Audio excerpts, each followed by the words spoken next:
Perry Groves and Ian Danter in position at the City Ground with the players in the tunnel waiting to come out for what is a huge game for Nottingham Forest for sure. We focused on them just before the players come out. Perry, let's have a quick focus on their opponents, Wolves. They've been unlucky, plenty of VAR decisions this season, but Gary O'Neill's not blaming it for their league position. Are they thinking what if though? I mean, they're only 6 points off 7th with a game in hand at the minute. Yeah, they just had the worst run actually under Gary O'Neill. They haven't won in the last 3. The worst run since October, November last season, where they did win for 5 on the trot. And I think he'll just be pleased. You mentioned before about the player, come back from injury. We said about he's going to change from a back 3 maybe to a back 4. And from Wolves' point of view, I think Gary O'Neill, being the perfection that he is, people would say, have they got their flip-flops on, they're on their sunbeds. He'll want Wolves, that you said there, to finish as higher up in the league as possible, to get as many points as they possibly can. And he's just proved all the doubters wrong. And he's proved that he can manage and coach in different ways. He's playing a totally different way to what he played at Bournemouth, because he's come here, seen what group of players that he had, and he's set out his team and structured them to their strengths. So, as a young English coach, I think he's done brilliantly. He certainly has, and Nuno Espirito Santo is want to go down in history as Nottingham Forest boss that kept them in the Premier League, so that they can hear the music that you hear in the background once again next season. It's a huge afternoon in the battle for Premier League survival. Sit back and enjoy Forest against Wolves in the company of former Arsenal winger Perry Groves and your match commentator Ian Danter. Thank you, Faye, and a very good afternoon to you wherever and however you're listening to us on Talksport 2. Yet another pivotal Saturday afternoon all around the country. I will keep you in touch with scores elsewhere in the Premier League, Championship, League 1, League 2, etc. But our firm concentration is here in the East Midlands at the City Ground, where Nottingham Forest bid to pull a little bit further clear of trouble. That appeal is in for the points deduction handed down to the Tricky Trees. We'll have to wait and see exactly when that appeal is heard and when a decision is made. But they have to operate on the understanding that 25 points is what they have at the moment, and they need to pull clear. They're only outside the bottom 3 on goal difference. Wolves in 11th spot. Chance to go back into the top 10 for them this afternoon. Nuno Espirito Santo was a Wolves manager and got them back into the Premier League. This is Wolverhampton Wanderers' 6th season in the top flight since Nuno got them there. Forest make one change from their 3-1 defeat at Tottenham, you heard on Talksport last weekend. Gio Reyna comes in for the absent Anthony Elanga. So Matt Sells in goal, Nico Williams, Andrew Omobamidele, Murillo and Ola Aina are the back 4. Ryan Yates and Danilo holding in midfield. Gio Reyna, Morgan Gibbs-White and Callum Hudson-Odoi in behind Chris Wood in attack. Taiwo Awoniyi still not fit enough to take his place on the bench. The subs are Turner, Tavares, Sangare, Tofolo, Dominguez, Niakate, Origi, Montiel and Ribeiro. One change for Wolves as well. Ryan Aït-Nouri has been so pivotal lately for Wolves. He's out injured. Came off at half-time against West Ham. His place goes to the returning Matheus Cunha, back from a hamstring strain. Pablo Sarabia drops into midfield. So Sarr in goal. It could be a back 3 of Bueno, Kilman and Totti, Semedo, Gomez, Lamina, Doherty, Sarabia, Doyle and Cunha. And on the Wolves bench, 2 keepers, Bentley and King, along with Traore, Hwang, who's back fit, so too Dawson, Bueno, Barnett, Chirewa and Fraser. The scarves are up of the red and white of Nottingham Forest around the City Ground here. Our vantage point at the back of the old Peter Taylor stand, the Trent end to our left, Bridgeford end to our right, where the Wolves fans are situated. We're ready for the off, and Forest in their Garibaldi red shirts and socks and white shorts will get us underway. Forest will be attacking the Bridgeford end to our right in this first period. Wolves are in their change strip of all light blue this afternoon as Ryan Yates rolls the ball back to the impressive Brazilian centre-half Murillo, and he sets play underway on Talksport 2 this afternoon. Can Forest steal a march on those immediately beneath them in the fight to stay in the Premier League this season? Perry Groves alongside it this afternoon. Dance, we said we wonder if Wolves would go like 3 at the back or 4 at the back. Looks like they've gone for a flat back 4 with Semedo at right back, Bueno, Kilman at centre halves and Totti in this left back area with Matt Doherty just in front of Totti, just trying to negate the runs of Nico Williams down Nottingham Forest right-hand side. They've got a long throw to defend here. Wolves on the Forest right, level with the edge of the area. Swung in by Aina, headed up in the air inadvertently by Yates. Where's that going to drop? Onabamidele helps it back into the area. Then headed out by Doherty and Santiago Bueno. Picked up on the left-hand side for Forest, but they've lost possession. Gibbs-White couldn't make his way through a crowd of players, and Semedo guides it out to the right-hand side, and Sarabia is away for Wolverhampton Wanderers. Gets over the halfway line and then checks his run and knocks it back into his own half for Santiago Bueno. And Wolves tidy up possession, 0-0. Just one box tick, Dance. Ola Aina, it has actually got a long throw, because you judge them if you can get them into the 6-yard box, at least the near post. Exactly what he did. To be fair, it was good defend from Max Kilman. I hate it when players pretend they got long throws and only push everybody around from them, and they just about get into the 18-yard box. You're like, have a day off, mate. Into the second minute on Talksport 2. Nottingham Forest in possession with Nico Williams down this right-hand side. Tries to whip a crossing 10 yards from the byline, and it came out off Matt Doherty for a throw on this near side, the Forest right, taken quickly, and Onabamidele works it back into the centre circle for Murillo. Aina just to his left, playing at left back today. Now out to the far left-hand side, where it's kept in play by Hudson-Odoi, and Forest happy to keep possession and just work it back to halfway line and spread play from left to right. Nuno Espirito Santo stood at just outside the edge of his technical area, immediately down beneath us. Gary O'Neill sat in his dugout, and I can't quite see him. Danilo squares the ball back to Onabamidele inside his own half, plays it out to this near touchline for Nico Williams as Gary O'Neill does emerge from his seat, the Wolves manager. And now Ryan Yates, the only player left in the Forest side that won promotion in this squad, the academy graduate, gives the ball to Nico Williams, and the ball's worked back. And a very patient start as Southampton take the lead against Watford. Do not rule Southampton out for closing down those top three who were all falling over amongst themselves in the Championship to lose matches. Will Smallbone in the first minutes giving them the lead against Watford. Well, Watford have unbeaten under Tom Cleverley, Dance, haven't they, since he's been in? Watched them on Wednesday get a 0-0 at Ipswich, and very impressive they were too. Well, they've been in overdrive since Daniel Backman came in, obviously in goal. I hope that's not one of the 2 puns you promised me this afternoon. No, it's not. That's an extra one. Callum Hudson-Odoi at 0-0 for Nottingham Forest. Gets to the left-hand corner of the area. Infield for Ryan Yates, 30 yards out. Quickly switches play to the right-hand corner. And Nico Williams, cross to the far post. Chested down by Wood. The offside flag goes up against him. No one's seen the flag. Now it's been acknowledged by our referee, Craig Pawson. And it's a free kick to Wolves. Manchester City already have the lead against Luton Town. That's good news for Forest fans. And it's an own goal from Daiki Hashioka for Manchester City to put them in front. The Luton man putting the ball in his own net. And Blackpool are in front at Carlisle, who are already relegated in League One. Blackpool still have designs on the playoffs. Kadamoka Dembele with the early goal for the Seasiders. 0-0 here, and we played 3 minutes. We're just all trying to play out from the back. Max Kilman was always very, very good in possession. Obviously his roots go back to football, Anthony, so he's very comfortable with the ball at his feet. But Nottingham Forest put in high press. There's going to be a really good battle down Nottingham Forest right-hand side. Obviously Wolves left.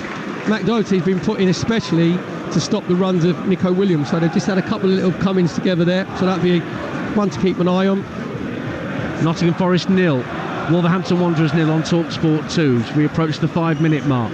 Ball's worked infield very neatly by Joao Gomez for Tommy Doyle, who immediately releases Nelson Semedo, clattering his way over the halfway line at full pelt. Now slows his run down and tucks it infield.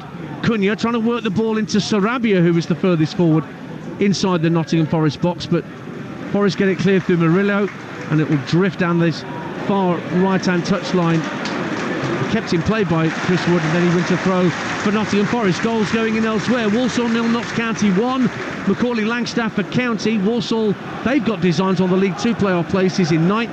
And AFC Wimbledon, who definitely have designs on them, 3 points off Crawley. They lead at Swindon through Joe Lewis. 0-0 here at the City Ground in pleasant spring sunshine this Saturday afternoon in the East Midlands. That's absolutely perfect weather for football. No, we're looking at the corn flags. They're not flattering in the breeze at all, are they? It's completely still. Here's Morgan Gibbs-White, again desperate to prove himself worthy against the club that sold him to Nottingham Forest for the thick end of 25 million quid a couple of years ago. It's gone infield to Danilo for Forest. Works it back to halfway. and Murillo, 0-0. If you're just tuning into Game Day exclusive on Talksport 2. Ball's rolled up to Chris Wood, lays it off to Gibbs White, but then finds Rayner, shovels it down the right-hand side of the box for Nico Williams, pulls it back to Yates at the edge of the area, whose shot is deflected behind by Doyle for Nottingham Forest's first corner of the game, 0-0. Nottingham Forest best move of the match, and all started from Murillo just pinging the ball to Chris Woods, little layoff to Morgan Gibbs White. The ball comes out onto the right-hand side. Ryan Yates on the edge of the box tries to get his shot off. He said there it was a really good block, to be fair, from Tommy Doyle for corner for Nottingham Forest over on their right-hand side, where the Bridgeford end meets the Peter Taylor stand down to our right. It's going to be swung in left-footed by Danilo. A couple of Forest players in the 6-yard box, but plenty massed around the penalty spot. In it comes from Danilo, right under the crossbar, pushed away by Jose Sarr and cleared further downfield by Pablo Sarabia, but Aina will retrieve for Forest and get it back to his keeper. Fleetwood Town lead Northampton by a goal to 0. Fleetwood are 6 adrift of Burton Albion just outside the drop zone in League One, and Promise Omachiri has given Fleetwood the lead in a massive game for them at Highbury this afternoon. 0-0 here though on Talksport 2. Nottingham Forest in possession with Omar Bamidele. You don't say that too much, I get a little bit emotional when you mention Highbury there. They're just, nearly welled up. The other one, the other Highbury. He's allowed to have 2 grounds called Highbury. Not that precious about it, are you? Not anymore. Danilo works the ball down the Forest right. Here's Williams trying to play the ball across the face of goal. Intercepted by Doherty, but Williams gets back to his feet and wins it back. For Forest, good ball in field from Danilo for Yates. 30 yards out, tries a speculative drive, hits Maximilian Kilman on the thigh, and Kilman will then clear at the second time of asking. And Sarabia does well to protect the ball from Murillo, and it's worked out to Nelson Semedo on the far right-hand side for Wolves, 0-0. Brilliant defending from Max Kilman, because again, Nico Williams getting himself free on this right-hand side. Omar Bamidele just releasing him. All he's trying to do is feed it into that corridor of uncertainty in that near post. Sometimes the centre-half dance, you've got to mark the space rather than the player. Cunha in space, just inside his own half, can turn and run into the Nottingham Forest half. Wolves coming forward, then trying to clip it out to the left-hand side for Matt Doherty. But he loses out. The ball doesn't reach him. Nico Williams finds Rayner, and his ball into the centre circle just evades Morgan Gibbs White. Wolves have it back with Joao Gomez, their number 8, out to this near side, the left, and Doherty. Doherty plays the ball backwards the square to Mario Lamina. Bolton 0, Portsmouth 1 in League One. Portsmouth 1 win away from going back to the Championship, and Abu Kamara has given them the lead against Bolton. Here's Matt Doherty for Wolverhampton Wanderers at 0-0. Ball's back with Totti, and he's forced to go back into his own half for Kilman, who in turn turns and finds his goalkeeper Sarr. Good pressure from Forest to force Wolverhampton Wanderers back. Doncaster are in front against Accrington Stanley. What a run they're on, Doncaster. 7 straight wins, and they're 1-0 up through Hakeem Adelakan in that game at the Keep Moat. Out to the left-hand side for Wolves at 0-0. Matt Doherty rolls the ball back to Totti. Midway point of the Forest half. Has to go back to halfway again. Good pressure from Nottingham Forest when not in possession, forcing Wolves to go back to Kilman in the centre circle. Clips it to his right for Santiago Bueno. Just drifts away from Chris Wood, and Semedo just tried to nutmeg the ball around Ola Aina, who was wise to it, but Semedo's got it back 30 yards out and will roll it back 10 yards or so for Bueno. Now it's back with Cunha, who's playing quite deep at times for Wolves and allowing Sarabia to play furthest forward. Now Cunha is the furthest forward, but Omar Bamidele heads clear only as far as Tommy Doyle. Claims for handball against him, not given. It's Doherty, left-hand corner of the area, rolls it across to Semedo for Wolves at the right-hand corner of the box. He lays it off for Doyle. Lamina's calling for Doyle, looks to be setting himself for a shot, and he skies it over the bar at the Trent end. It's a goal kick to Nottingham Forest, 0-0. Perry Groves. Yeah, decent build-up play from Wolves down their left-hand side. Tommy Doyle getting himself involved, just spreading it out to Matt Doherty. Matt Doherty just rolling it back to Tommy Doyle. And Nottingham Forest, Dan, to just notice, when Wolves are in possession, they drop off. They drop off right to the end of their own 18-yard box, where they've got to go and engage the ball. Tommy Doyle thought, well, no one's coming out to me, I might as well take a shot, but he didn't really have the courage and convictions to get the shot on target, and just ballooned it way over Matt Sell's crossbar. Wolves are unbeaten in 5 trips to the City Ground, and only 1 defeat in 10 matches home and away against Forest. In fact, the last time that Forest won was 2013 here at the City Ground, and Matt Doherty played that game for Wolves as well in this first spell for the Midlands club. Ball's out of play for a goal kick away to our right-hand side. Goals elsewhere. Hull City lead QPR by a goal to nil. Hull in 10th at the start of the day, Ozan Tufan. And Millwall pulling further clear of trouble. They lead Cardiff City by a goal to nil. Michael Obafemi. And Stockport could be in League One by tea time tonight. They only need a point, I think, to secure promotion from League Two, and they lead Morecambe through Isaac Alafe, who scored yet again. That's his 20th league goal of the season for the Hatters. Do you want a name stat? Go on then. Millwall just gone ahead, have they, against Cardiff? Yes. Neil Harris has drawn all 3 of his league matches versus Cardiff City as manager. Yeah, that's not one of your best. It's a name. That's it. Yeah. Oh, but that is, that ticks the box. It does tick that particular box, yeah. But normally your stats go beyond in A, even though you claim they are. I've started off low expectations. I'll build it up. It's the Professor, Perry Groves, alongside me this afternoon on commentary, former Arsenal title winner, here at the City Ground, where it's 0-0. Totti under a bit of pressure in his left-back position from Gio Reyna, but he managed to get the ball out of his feet, and the ball's worked out to the far right-hand side in front of the Brian Clough stand, where Sarabia swings a fierce ball downfield, and there's an offside flag up against Nelson Semedo, who'd pushed downfield, and Forest have a free kick at 0-0, taken quickly and rolled back by Gio Reyna for Omar Bamidele, a player that Perry and I first saw when he was coming through at Norwich City, and we could see how impressive he was even then as a very young Raw Championship player. Yeah, very much so. He's lightning quick. He looked very, very comfortable on the ball when we saw him at Carrow Road a few times. Just looking at Nottingham Forest now, obviously, when they're in possession, Wolves just drop back into a 4-5-1 formation. They leave Kuna up front. Brilliant ball down the left-hand side, superbly controlled as well by Hudson-Odoi for Forest. Into the area, wriggling his way to the edge of the D now. Danilo flicks it to his right. Ryan Yates goes for goal. Good save down low to his right by Jose Sarr. First effort on target of the match, and it's well saved by the Wolves goalkeeper. 0-0. Yeah, Callum Hudson-Odoi getting himself behind Nelson Semedo. Just a raking pass from Murillo. I'd just like to see Hudson-Odoi dance, go on the outside. You know, and see the wingers, they keep coming inside. Obviously, he's right footed. He came inside. Then that does Nelson Semedo a favour because he's going on to a lot of bodies. Just had a lovely little pass out to Ryan Yates, who got the ball out of his feet, right foot shot. It was a bit of a P-roller, wasn't it? So just all the way through to Jose Sarr. You could see it quite easily. Quite a comfortable save down to his right-hand side. 0-0 here. As you've heard, Bolton are trailing to Portsmouth in League One. Bolton start the day in third, trying to chase down Derby County. Derby lead Leyton Orient through a George Moncur own goal at Pride Park. So good afternoon so far for the Rams, trying to consolidate their second place. And Bristol Rovers lead at Cheltenham in the West Country Derby at the completely Suzuki. Scott Sinclair, the Bristol Rovers veteran, puts them ahead. Cheltenham in real trouble. 3 straight defeats for the Robins, 2 off Burton Albion, who are just outside the drop zone. Throw into Wolverhampton Wanderers at 0-0. Lamina smartly rolls the ball back to Santiago Bueno, the centre half at the edge of the D. Now Tommy Doyle, on loan for the season at Wolves, carries it up to the halfway line, plays it right for Semedo. Semedo has to give it back to Santiago Bueno. We played nearly a quarter of an hour here on Talksport 2. It's goalless. One chance that's gone the way of Nottingham Forest in terms of shots on target, well dealt with by Jose Sarr. Here's Omar Bamidele up to the halfway line, and Wood just sensibly rolls it back for Murillo. It's not the tallest centre half, but he's a very smart operator.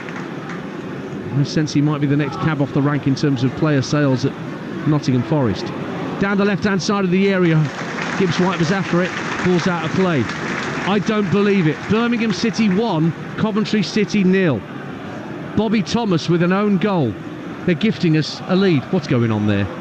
I'll take it. Well, don't you be a doubting Thomas, Dance. Keep your faith. I'm trying as very best I can. Birmingham, remember, in the bottom 3 at the start of the day. Plymouth winning last night brilliantly against Leicester City. And Blackburn, as you heard earlier on Talksport 2, winning at Leeds. Just as tight at the bottom as it is at the top of the Championship. Long throw for Forest, coming in for the left-hand side. Aina into the near post, looking for the flick on.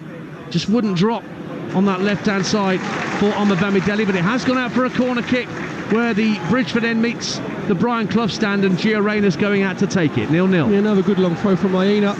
Just flat trajectory, just trying to pitch it on to the top of Bamadelli's head. To be fair, it was really good defending from Nelson Semedo at the near post. He got the clearance away. Corner for Nottingham Forest over on their left-hand side. So right-footed in-swinger to come from the American Gio Reyna. Wood standing right next to the goalkeeper. In it comes from Reyna, under the crossbar, punched away, half clear by Sarr, laid back to the edge of the area, shot potentially coming in and lifted over the bar from Callum Hudson-Odoi. Just leant back as he took the shot and it went over the crossbar. Decent chance though for Forest, but it stays goalless on Talksport 2. Yeah, he said there, Danter's just trying to, Reyna's just trying to feed that corner into the danger area where Chris Wood is stopping Jose Sarr from coming and get the ball. He managed to get a couple of fists to it, but it was a weak punch, and he comes out to Hudson-Odoi at the edge of the box. There's a brilliant little check-in back inside. Tommy Doyle gets onto his right foot again, just gets underneath it, goes over the top of Jose Sarr's crossbar. Ball given away by Wolves in their own defensive third, up to the edge of the area. Reyna, couple of ricochets, he's still held on to the ball. Danilo trying to fight his way through a Forest and Wolves shirt, still got it. Danilo, ball driven against Totti Gomez and well claimed underneath his crossbar by Jose Sarr, as Wolves almost architects of their own downfall there. 0-0. Fantastic sliding tackle there from Totti Gomez. Just come out to Reyna, who's going to have a free shot on his right foot, and Totti Gomez, it's like he was on a water slide down, so it just comes sliding in, made sure he blocks it with his left foot. Nottingham Forest just trying to create a little bit of pressure. The game's had a good flow about it. Nottingham Forest have had more possession obviously in Wolves' final third, but haven't quite found that cutting edge or that little bit of creativity. As Perry Groves alongside me, Ian Danter at the City Ground. It's Nottingham Forest 0, Wolves 0. Not just football today, big day of horse racing at Aintree, the Grand National at 4 p.m. That's live over on Talksport. I'll keep you updated with the result here on Talksport 2. The JRL Group Grade 1 hurdle just finished. The winner was strong leader at 12-1 for Oisin Murphy. MK Dons 1, Mansfield 0. That's a massive game in League 2. Fourth against third, with MK 2 points behind Mansfield. It looks certain for automatic promotion not so long ago, but Max Dean has just put MK ahead. They will go into the automatic spots, MK, if they hold on to the win there at Stadium MK. Do you want another one? What, inane stat? Inane stat? I'll judge it on its inaneness. It's Dean Lewington's 815th league appearance for MK Dons. He played against Chelsea under-21s in the FA Trophy in September. When he kicked off, all of the Chelsea players were have been born after he'd made his debut. That's a good stat. I'll give you that. 0-0 on Talksport 2. Wolves on their right-hand side, level with the edge of the Forest box. Worked infield to Nelson Semedo. Tried a shot, but it was blocked brilliantly by his opposite number, Ryan Yates, who stood right in front of him and blocked it back to the halfway line. But Wolves keep possession. It's with Max Kilman. To his left is Totti. Has to give it back to Kilman because Reyna was closing down the space. Halifax 0, Barnet 2 in the National League. Barnet still up there. Be one of the sides to fear in the playoffs come the end of the season. And remember, talking playoffs, every playoff game in the EFL live across the Talksport network once we get into May, including the 3 finals. Bamadelli comes across to stop Matt Doxey, who's making good strides down the inside left channel for Wolves. But the young Irishman got his foot in, and now Murillo guides it out to the left-hand side. And Aina, 0-0 the score. That was a great little come and spin there from Matt Doxey on this left-hand side. Sarabia just feeding it inside. Nico Mimrim just there. Bamadelli did brilliantly just to intercept. But Nico Williams just wants to be free down this right-hand side. Well, here is Williams, the Welshman. Denied the chance to go to the Euros, of course, this summer by Poland, winning that penalty shootout at the Cardiff City Stadium. Here's Gio Reyna. Tall, rangy midfielder. Came through at Borussia Dortmund, you might remember. First Premier League start for him today. Wrexham 1, Forest Green 0. There is a set of results that could see Wrexham promoted today, and they lead through Elliot Lee at the racecourse, and Salford 1, Bradford 0 in League 2. Here's Chris Wood for Forest at 0-0 in this Premier League encounter. Good challenge though by Joao Gomez in midfield to dispossess Hudson-Odoi, and he rolls his foot on the ball, but back comes Chris Wood to get the ball back for the home side. Good work, industrious work from the big striker. Yeah, it's about the third time that Chris Wood has just come back and helped his side out. Now Forest looking to find Chris Wood in a forward position, but the ball's hit too firmly downfield and claimed by Jose Sarr.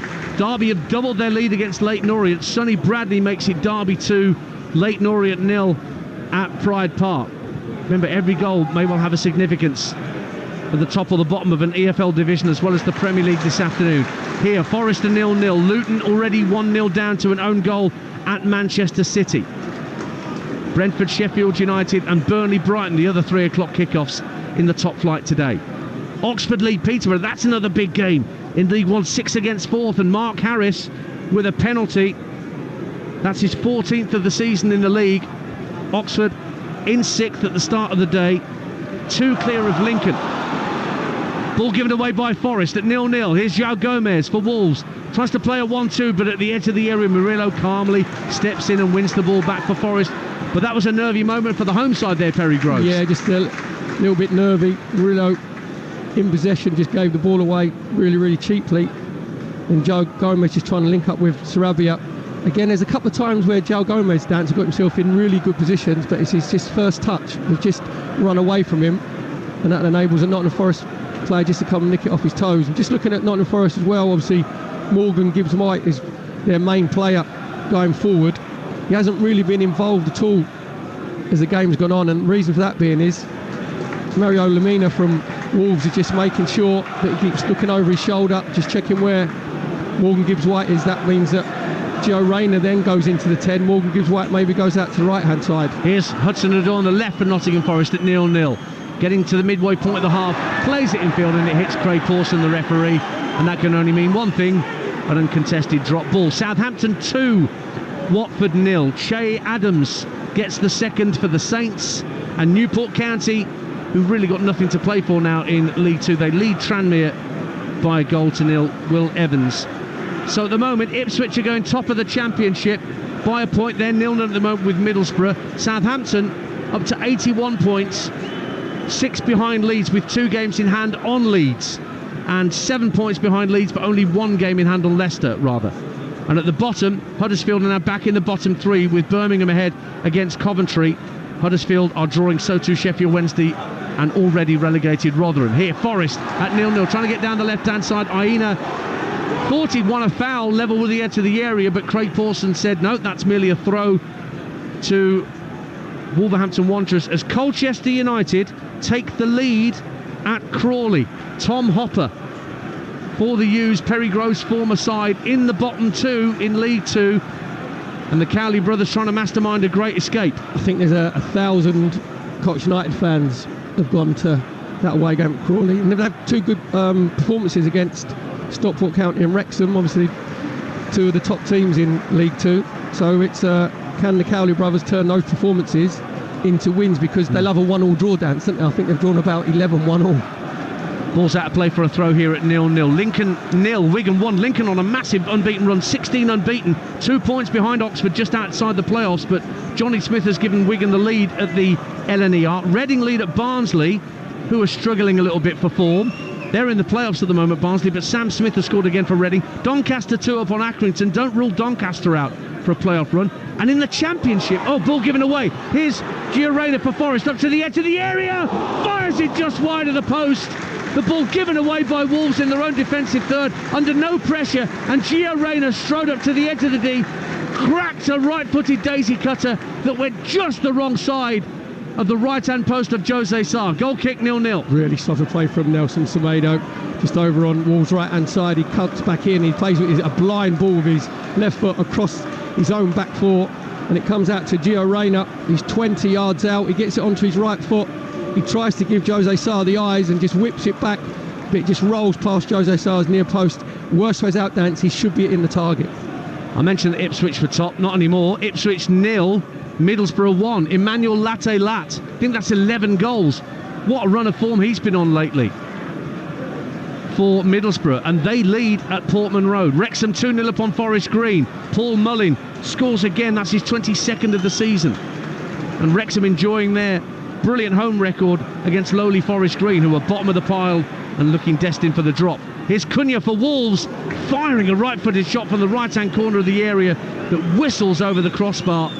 I think, in fairness to Matt Sells, he more than had it covered, and it's a goal kick to Nottingham Forest. We're 25 minutes in here at the City Ground, and it's still goalless. Yeah, I think it's Cunha just trying to keep Matt Sells honest. He had a look up and he thought he'd just started creeping across to his far post. He's just trying to ping it in the top left-hand corner of Sell's goal, missed the target completely. So both teams have had a couple of half chances, Dan, haven't they, from like 20-25 yards, but the actual shooting's been really poor. Millwall 1, Cardiff 1. Yaku Mete equalises for Cardiff. It's currently Nottingham Forest 0, Wolves 0. For the latest odds, head to William Hill, the official betting partner of Talksport 2's Premier League coverage, where right now you can get Forest to win at 19-20, Wolves for the win priced at 16-5, the draw that's at 21-10. All thanks to William Hill. Get epic value all season with William Hill. 18+, begambleaware.org. Wolves coming forward down the right hand side with Semedo. Fires it into the area but too close to the keeper. Comfortable catch in the end for Matt Sells in his 6-yard box. 0-0 it stays. Yeah, it was a great no-look pass from Sarabia initially as it come to him, just right foot. Nelson Semedo just getting himself in behind Aina, who's just gone asleep. And Semedo's put a better cross across that 6-yard box. Just got too much height on it. Oh, ball given away by Yates at the edge of the area. João Gomez sees his header cleared off the line by Murillo, and then Sarabia on the follow-up drags his shot wide of the post. Forest have survived one heck of a scare by giving the ball away. Yates gave it to João Gomez. His right-footed shot looked destined for the bottom corner, headed off the line by Murillo, and then Sarabia couldn't control the rebound and steered it wide. What a chance for Wolves to take the lead. Fantastic defending from Murillo on the line. Sellers was built on all ends up, but you said there when it came out to João Gomez. Shocking play from Yates again, just a sloppy pass. And I think that João Gomez thinks he's probably scored. Then Murillo just turns up from nowhere, comes out to Sarabia. He's got to be hitting the target as the ball bounces up. Obviously, his unfavoured right foot, he hits the ball into the ground and goes wide. Fantastic defensive play from Rio Dance, because from where we are, that looked like that João Gomez had bent it in Sell's far left-hand corner.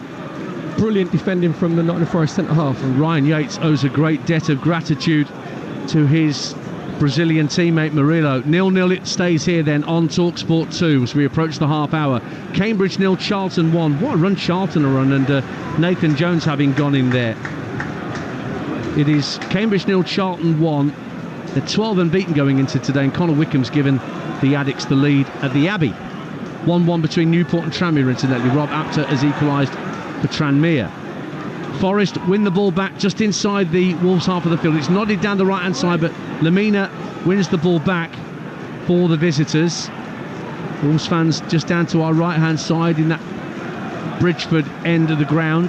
Not had too much to shout about either side until that moment where Yates was dispossessed by João Gomez, and the Forest fans trying to respond and inspire their players to create a worthy chance. They've had one half chance where Yates had a shot saved by Saar, but that's about the sum total of it, Perry Groves. Yeah, they had another one, didn't they, from Rayner as well, where maybe should have done a bit better, where it went wide of the target. It's just, there's a nervousness dance, isn't there, about this Nottingham Forest team. Obviously they're fighting for their lives at the bottom of the table, and just in possession, Wolves just look a little bit more confident, don't they? A little bit more assured. Like Tommy Doyle's getting himself on the ball, João Gomez. So I think it's because obviously they're playing without that pressure of playing survival football. That's Perry Groves, former Arsenal title winner. You can hear alongside me Ian Danter here at the City Ground. Game day exclusive on Talksport 2 in the Premier League. The ball's worked back to Lamina, just shy of the halfway line. Oh, and there's a clattering challenge on Ryan Yates by Lamina, and he looks inquisitively at Craig Pawson, the referee, as the ref goes across to check the condition of Ryan Yates, and then he will have a word with the Wolves number 5. What did you make of that challenge? He just lost control of the ball. Well, he studs up.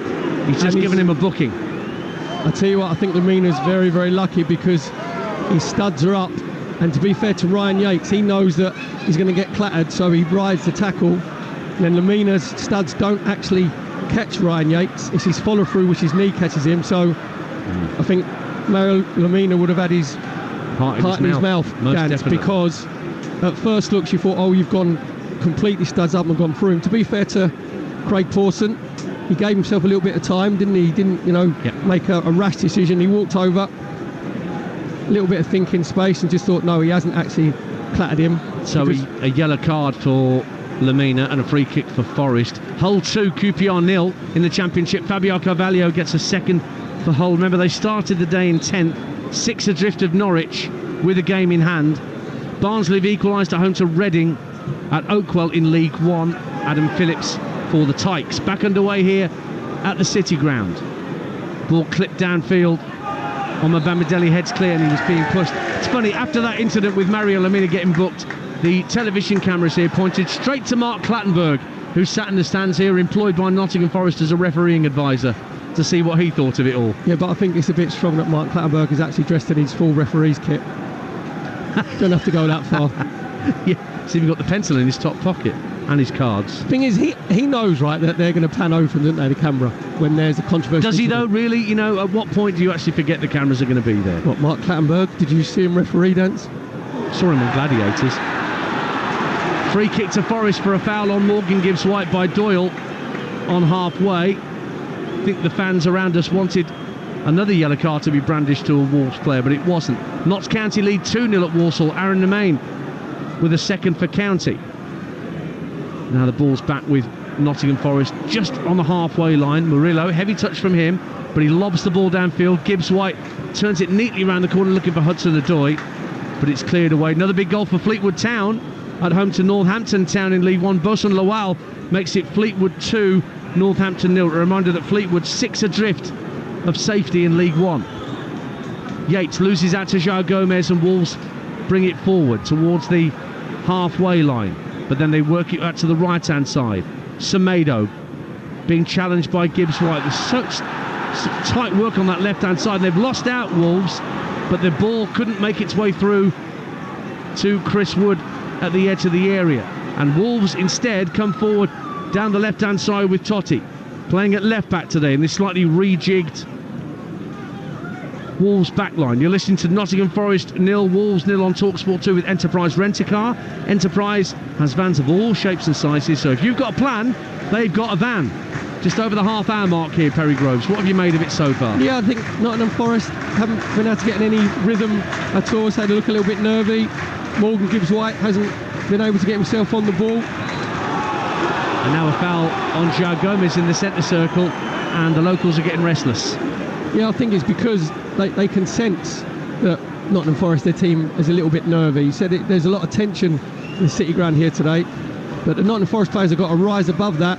We said about Gary O'Neill having his the flat back four. The reason he's done that is because Matt Doherty's playing obviously wide on the left hand side to stop all the threat of Nico Williams down the right.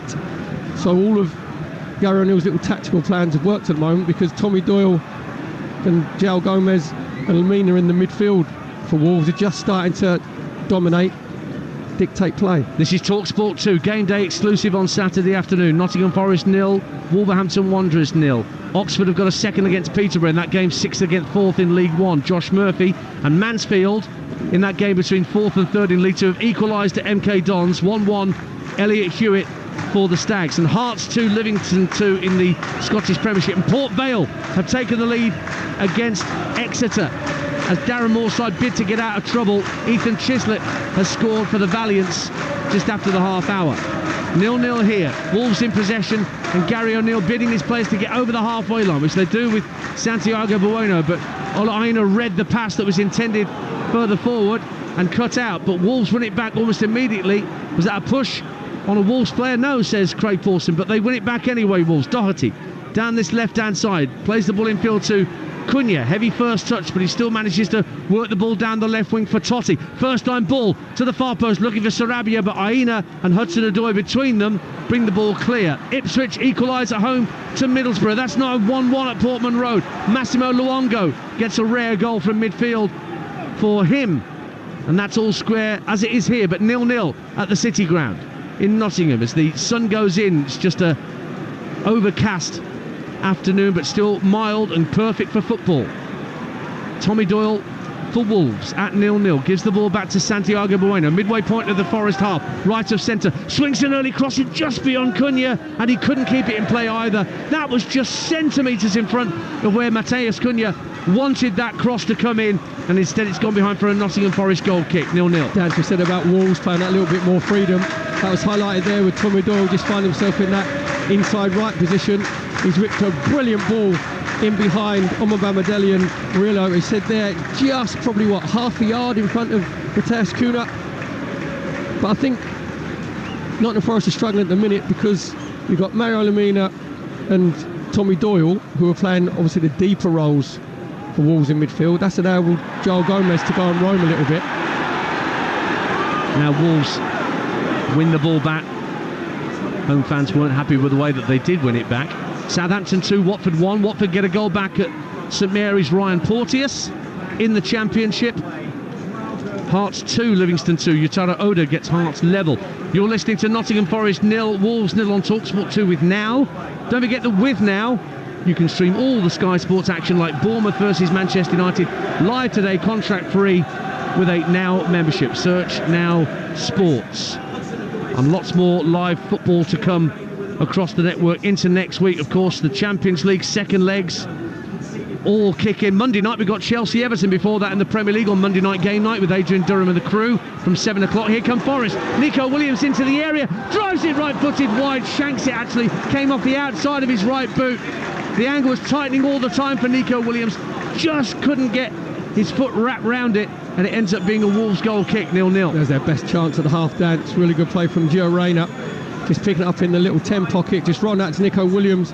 It's actually his first touch has taken him away. He's actually having a straight first touch, and what's happened there, as Matt Doherty's come back to engage him, he's just been clever, Matt Doherty, where he's just put his arm on his shoulder, knocked Nico Williams off balance. You said there, he just sliced the ball completely where he should be going across Jose Sarr, but that was Nottingham Forest's best chance. Nottingham Forest 0, Wolverhampton Wanderers 0. Wrexham 3-0 up now on Forest Green. Ryan Innes for the Dragons, and Bolton equalise against Portsmouth 1-1. Ball lofted into the Wolves area, but nobody there in Garibaldi Red to make advantage of it, but Wolves don't clear it very well, and it's back with Forest on the left hand side with Hudson-Odoi. Infield for Gibbs White, who's had a very quiet first half against his old club. Danilo caught by Joao Gomez, free kick to Forest just in front of the centre circle. That cross from the right-hand side for Nottingham Forest actually took the biscuit, to be fair, because as you said there was no Nottingham Forest player in the 18-yard box. So Chris Wood is getting a little bit frustrated. Obviously, he's dropping a bit deeper. He's just gone out to have a word with Hudson-Odoi, actually, out on that far side, Chris Wood. Well, his best contribution, to be fair to Chris Wood, is just coming back and helping his midfield players out and just getting little interceptions. He hasn't had really a lot to feed off of. So a free kick to Nottingham Forest at 0-0, just in front of the centre circle, dead centre of the pitch, just inside the Wolves half. Reyna will just chip it up to the edge of the area, headed up in the air inadvertently by Onoma Bamidele. Murillo works it out to the left wing. Hudson-Odoi drives for the byline, chips it into the near post, but a very comfortable claim by Jose Sarr. I was just telling you about the live football we got coming up. Chelsea-Everton live on Monday night, and then Tuesday, Barcelona against Paris Saint-Germain in the second leg of the Champions League quarter-final, and Wednesday, Bayern Munich against Arsenal on Talksport, and Manchester City Real Madrid on Talksport 2. And you've got Lille, Aston Villa, Atalanta, Liverpool, and West Ham Bayer Leverkusen all on Thursday. A feast of football to come across the network. But 0-0 here at the City Ground as the ball is sent down the left-hand side. Nico Williams can't clear properly, and Wolves have it with Cunha sliding it down the left-hand side of the box. Doherty pulls it back, but can only find Onoma Bamidele at the near post, and they clear the ball away, Forest. But that was a good move down the left-hand side from Wolves, but it ultimately came to nothing. Yeah, brilliant switch of play from Tommy Doyle over to this left-hand side.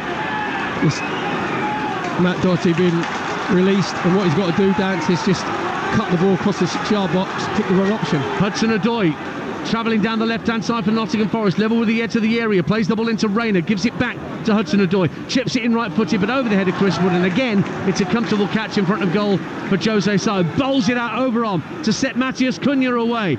He's got Onoma Bamidele backpedaling as he works his way into the Forest half of the field, left-hand corner of the box. Tries to turn his way past Onoma Bamidele, does brilliantly, and scores for Wolves. What an individual effort from Matheus Cunha, back in the side to run fully 50 yards down the field, somehow wriggle his way in between two defenders, and then fire it off the inside of the post and into the net of the Trent End to send the City Ground silent. Forest needed to get 3 points here this afternoon. They find themselves behind to Wolverhampton Wanderers, and it's Matheus Cunha. Forest 0, Wolves 1.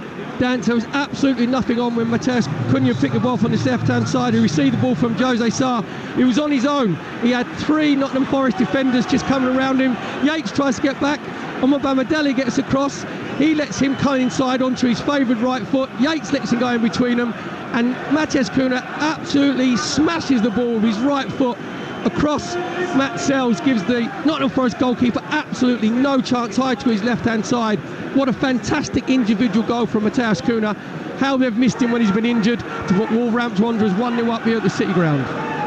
And to be fair to Matt Sells, he did get fingertips to it, but it wasn't enough to stop it going in off. So that's double figures in the Premier League for Matheus Cunha this season in terms of goals. And it's Nottingham Forest 0, Wolverhampton Wanderers 1 on Talksport 2. And Nuno Espirito Santo, arms folded, standing at the edge of his technical area, needs to find a route back into this tie for what's been a nervy Nottingham Forest in this opening 45 minutes. We've got 4 minutes plus added time to play in this first period. How do Forest respond? They've had some half chances. Gibbs White out on the left-hand side, plays it in field, and it's laid back by Hudson-Odoi to Murillo, just inside the Forest half of the field. Hudson-Odoi, neat flick out to the left. Aina tries to get his way past Semedo, gets to the byline, he's got space to pull it back. Semedo stayed down, cross comes in over the head of Yates. Woods heads it up in the air. Williams brings it down right hand side, hits the ball against the defender, and João Gomes could not prevent the corner kick. So it's a corner kick to Forest at the Bridgeford end, but Wolves lead by a goal to 0 on Talksport 2. Dance for Nelson Semedo's point of view, I hope that's a full Nelson, not a half Nelson, because he's gone down like he's been hit on the top of the head with a lift. And then Aina just goes easily on the outside of him, gets the cross in. Again, it's not a fantastic cross. There's absolutely nothing. There's nothing in that challenge from Aina to Nelson Semedo. That's actually embarrassing, Dan. I often want, I mean, we had this, who was that the other day? That was Ben White, wasn't it, of Arsenal? Oh, no, I was at the Emirates yesterday and he did fracture an eyelash, to be fair. Oh, dislocated sock, was it? Yeah. Okay, one of those, yeah. Well, Semedo's back on his feet. I don't know why players insist on thinking they can get away with this when they know they're at a Premier League game with about 600 cameras everywhere. Yeah, but even as a professional athlete and sportsman, why would you do that? I don't know. Well, you're the professional sportsman, you'd have to riddle me that one. Anyway, corner to Forest. Their second of the half, and it's where the Bridgeford end meets the Peter Taylor stand. Down to our right-hand side. Danilo to hit a left-footed in-swinger. Forest behind. Birmingham 2 up on Coventry, and I believe it, Ivan Sunjic with a second. Come back, Dan. Come back. You've got Hold me, Perry. to do. Hold me. Danilo with his corner kick for Nottingham Forest. Pretty busy 6-yard box. There's 1 or 2 Forest players lurking around the penalty spot on Omobamidele and Yates, and Williamson, Hudson-Odoi also holding at the edge of the area, but they still can't take the kick because Craig Pawson's noticed some pushing and shoving. Chris Wood and Kilman are being spoken to before this corner kick can be delivered. So Danilo just takes the time to place the ball down again in that corner quadrant down to our right. In it comes from Danilo into the near post. Poor delivery actually, and volleyed straight back towards him by Cunha. And it's going to be a throw, I think, rather than a corner flag this time, is it? No, it is another corner. Cunha didn't keep it in play. Hearts 3, Livingston 2. Port Vale 2, Exeter 0. Lincoln 1, Wigan 1. Here comes the corner from Danilo. Under the crossbar. Heads go up, and it's headed clear by Wolves. But back to Danilo on this near side, the right. Clips it in field for Nico Williams. He plays a deep ball to the far post. Headed away by Matt Doherty to keep it away from Rayner. But now it's a throw to Forest on the far side. 1-0 Wolves. That's what I don't understand is, I understand, obviously, Danilo's coming over to his right-hand side into his left foot. Why would you have Chris Wood being the nuisance and trying to stop Jose Sarr when he's one of Nottingham Forest's best head of the ball? So why don't you just have him away from that group of players coming in from the far post and put someone like Ryan Yates on him, who's not a particularly good head of the ball, you know, just to be the nuisance value? João Gomes is down inside his own penalty area wanting some treatment. Gives me a chance to remind you of some of the scores that have gone in. Oxford are now 3-0 up on Peterborough in League One. Ruben Rodriguez with the third for Oxford at the Kazam, who've got some very important games to come at their own stadium to try and preserve their playoff spot. Crewe 0, Grimsby 1 in League 2. Toby Malarkey for Grimsby. Only 5 clear of the relegation zone. We're going into 4 minutes of added time once this long throw comes in. And it will come in now because Joe Gomez is back on his feet, not having any treatment, and Ola Aina will now launch a long throw for Nottingham Forest into the Wolves box at the Bridgeford end. In it comes from Aina, almost flicked on at the near post. Omar Bamidele drives it goalwards, and it's deflected behind for another corner to Nottingham Forest at the Bridgeford end. 1-0 Wolves. Yeah, Aina's long throw again. Nottingham Forest is trying to make it a fight ball. He said there, it came to Omar Bamidele, just trying to get it onto his left foot. Really good block at the near post for Wolves. Again, another corner for Nottingham Forest over on their left-hand side. From our vantage point at the back of the Peter Taylor stand, we're looking to our right as Rayner prepares to swing this right-footed cross in from where the Bridgeford end meets the Brian Clough. It's flicked on and it's in! Morgan Gibbs-White has scored against his old club. It's 1-1 and the former Wolf puts his hands to his ears to those Wolves fans at the Bridgeford end to remind them what they're missing. A vital goal flicked in at the near post by the head of the former Wolf to bring Forest all square in this vital game right before half-time. It is Forest 1, Wolves 1. That's a huge game for goal for Nottingham Forest. As the corner comes in, Morgan Gibbs-White is just looking around that 6-yard box. He makes sure he loses his marker. It's a fantastic header that he's redirected, Dance. He gets a lot of power, a lot of neck muscle movement. Give Jose Sarr absolutely no chance whatsoever. And we said about Morgan Gibbs-White not being involved in the game. Cometh the hour, cometh the man. That could be a huge, huge goal for Nottingham Forest in their battle against relegation this season. Well, no doubt Morgan Gibbs-White enjoyed that against his former employers. That's his 5th goal of the season. There was a lot said about his departure from Wolves to Nottingham Forest a couple of years ago. Remember, he won the Under-17s World Cup when Steve Cooper was the England youth manager, and Steve Cooper brought him here knowing his quality. Never quite got the opportunities he felt he had deserved at Wolves, Morgan Gibbs-White, and no love lost in that interim period. He'll have enjoyed that, Perry, to get Forest level on a personal level, but for Nottingham Forest in this bid to stay afloat in the Premier League, that goal could be oh so important. We're still playing at stoppage time here, 1-1. Dance, we said that he hadn't been involved, did he? He hadn't been involved in that 10 position, couldn't get himself on the ball, just kept his concentration levels high and just made sure that as he just stepped that 2 yards back, that he redirected the header. It's not what he's known for, is it? Like his aerial prowess. Fantastic header. Well, you hear the Nottingham Forest fans obviously singing his name. Changes the momentum completely when you're going at half-time. Nobody tracked the run that he made into that near post, and we're all square on Talksport 2. Wrexham 4, Forest Green 0, and Harrogate 0, Sutton United 1. Sutton lead. They're just outside the drop zone, and Harry Buterman's given them the lead up there in North Yorkshire. So we're playing out time towards the end of the first half here. Won't be long before Craig Pawson brings proceedings to a close. It's 1-1 here. Wolves had the lead through a brilliant individual effort by Matheus Cunha, but Morgan Gibbs-White, the former Wolverhampton Wanderers player, has them level, and now Wolves have conceded a free kick just inside the Forest half of the field. Danilo was brought down, and there won't be long left for Forest to take this free kick and try and force something to happen before the half-time whistle goes. Gary O'Neill will be absolutely apoplectic with rage at half-time, Dan. She said about obviously Morgan Gibbs-White, no one picking his run-up. Wolves go zone across the 6-yard box. So we've got Bueno, Max Kilman and Totti. Totti's playing left-back, but you've got 3 centre-halves. They have to tack the ball. Clipped through, it almost found its way through to Chris Wood for Forest at the edge of the area. Cleared away. Stevenage 0, Burton 1 in League One. Burton just above the drop zone. That's a massive goal for the Brewers. They lead at the Lamex.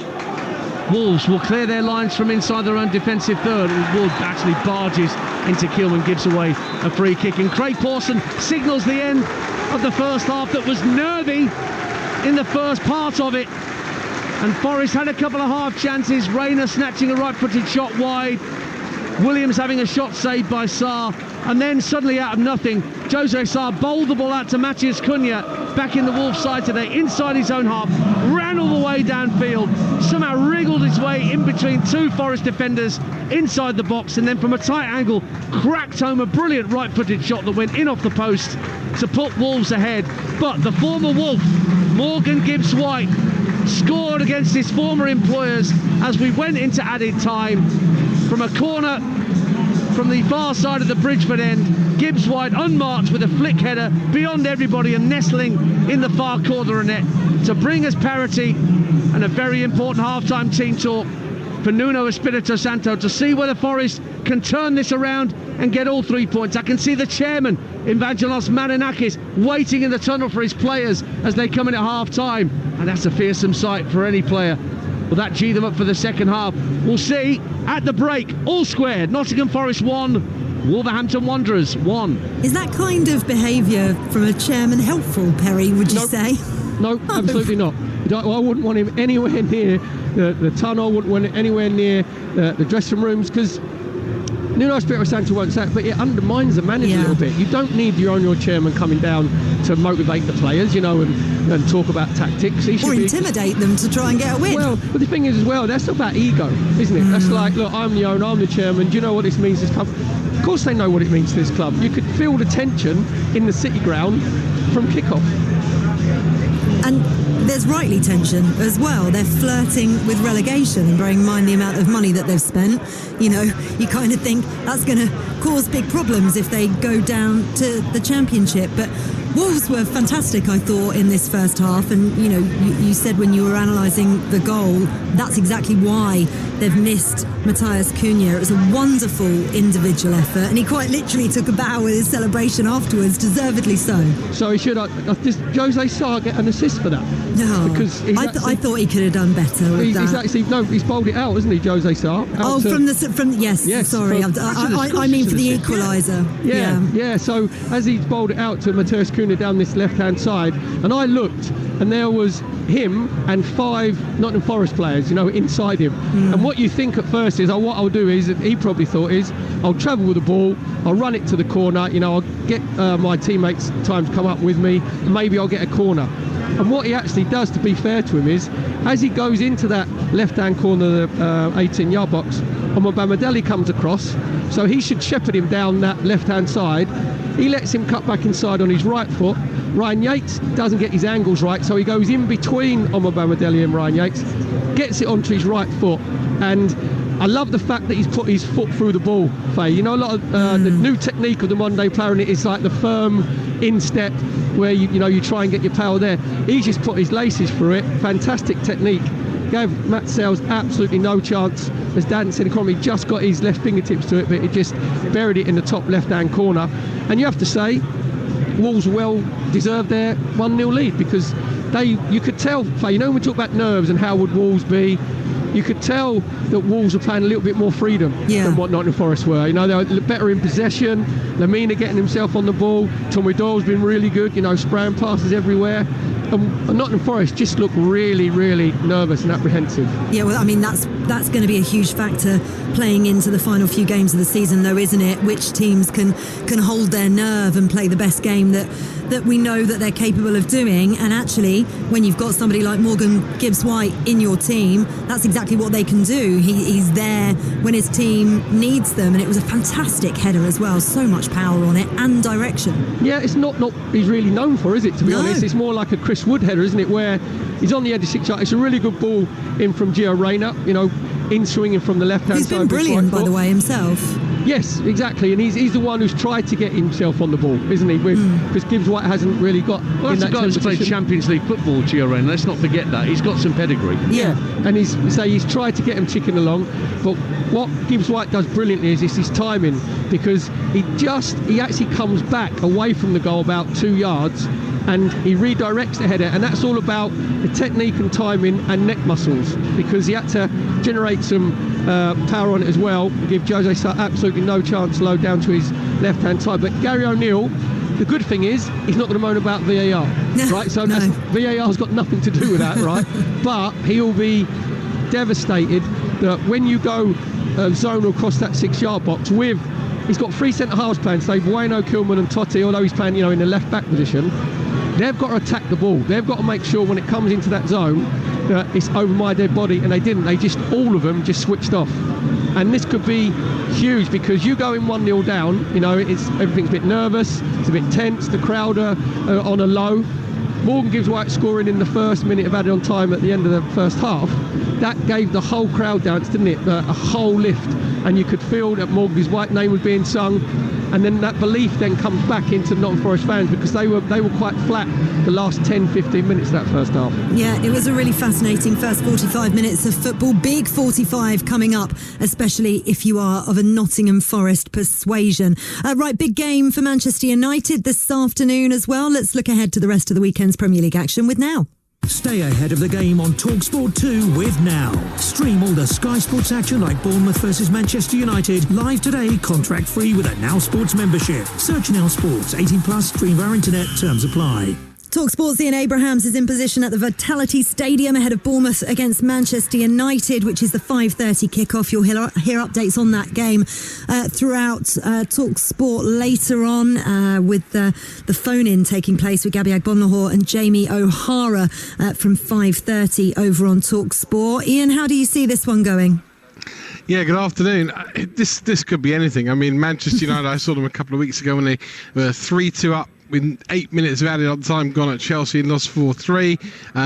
Previous to that, they'd been battered by Brentford and only managed a 1-1 draw despite leading with 9 added minutes having gone in that game. Bournemouth have only been beaten in the last 11 here by Liverpool and Manchester City, so they've got a good recent run of form going at home. They're not going to go down. They're looking at a top half finish. They have got injuries which might scupper them today, but I think this will be a test for Manchester United. I really do. Not every single game seems to be a test for Manchester United, but more because they make it a test for themselves, I think, than necessarily the opposition do that. They seem to be the architects of their own downfall on so many occasions this season. But I'm looking at the table. They're in 7th at the moment, and obviously Tottenham have dropped points earlier on today. They're on 60 in 5th place, level on points with Aston Villa in 4th. Bearing in mind how bonkers this season has been, one of the best Premier League seasons we've seen in such a long time, realistically, with 7 games they've got left to play, Manchester United, it's not beyond the realms of possibility that they could sneak into the Champions League places, or is that just crazy talk?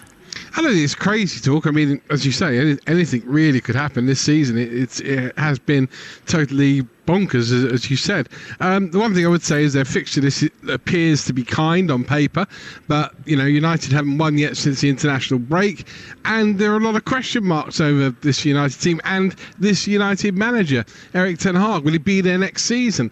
I think he still needs to impress. If he wins the FA Cup and finishes in the top 4, then probably his chances of still being in employment at Old Trafford come next season are greatly enhanced. If he doesn't win the FA Cup, doesn't finish in the top 4, then it probably swings the other way. Depends how much his players want it. I mean, I think that's the key. United, Perry said this a few weeks ago, Perry Groves, United are a moments team. They give you moments in games, maybe moments in the season where you think, that's turned it around. It's turned it around. And even if they win here today, will that be another turning point or just another false dawn? That we'll only know in the weeks to come. But they'll have to win this game first of all. And Bournemouth, free, they're not going to go down and say they want to finish in the top half of the table. They've got everything to play for, and Dominic Solanke is an extremely dangerous striker. Certainly is. Enjoy the game, Ian. Thank you very much. Updates over on Talksport later on this evening during the game day phone-in. That was a look ahead to this afternoon's Premier League action. Don't forget, with Now, you can stream all the Sky Sports action like Bournemouth against Manchester United live today.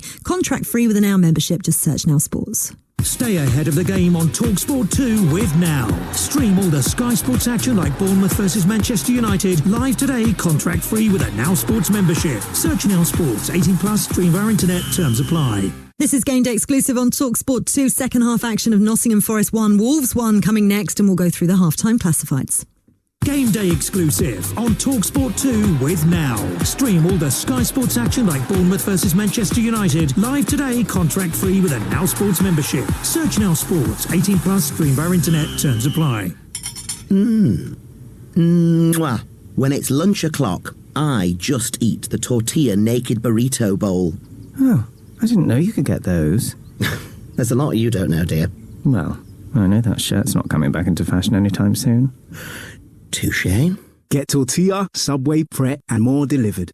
For lunch and everything else. Did somebody say Just Eat? Charges apply. Check available restaurants in your area and opening times on justeat.co.uk for details. We all fantasize about our perfect home. Sipping a morning coffee out on the terrace. Good morning, Mr. Squirrel. Morning. The kids building a treehouse in the garden. I'm living my perfect But come on, this isn't real. Listen, if you're serious about making your fantasy a reality, find out what your home is worth instantly with a free online valuation estimate. Get real about moving. Get on the market. Most common time to obtain an online quote between 1st of June 2022 and 30th of September 2022 is under 3 minutes. Excludes Northern Ireland. Don't break your stride. Get to Screwfix for the latest offers on the brands you love.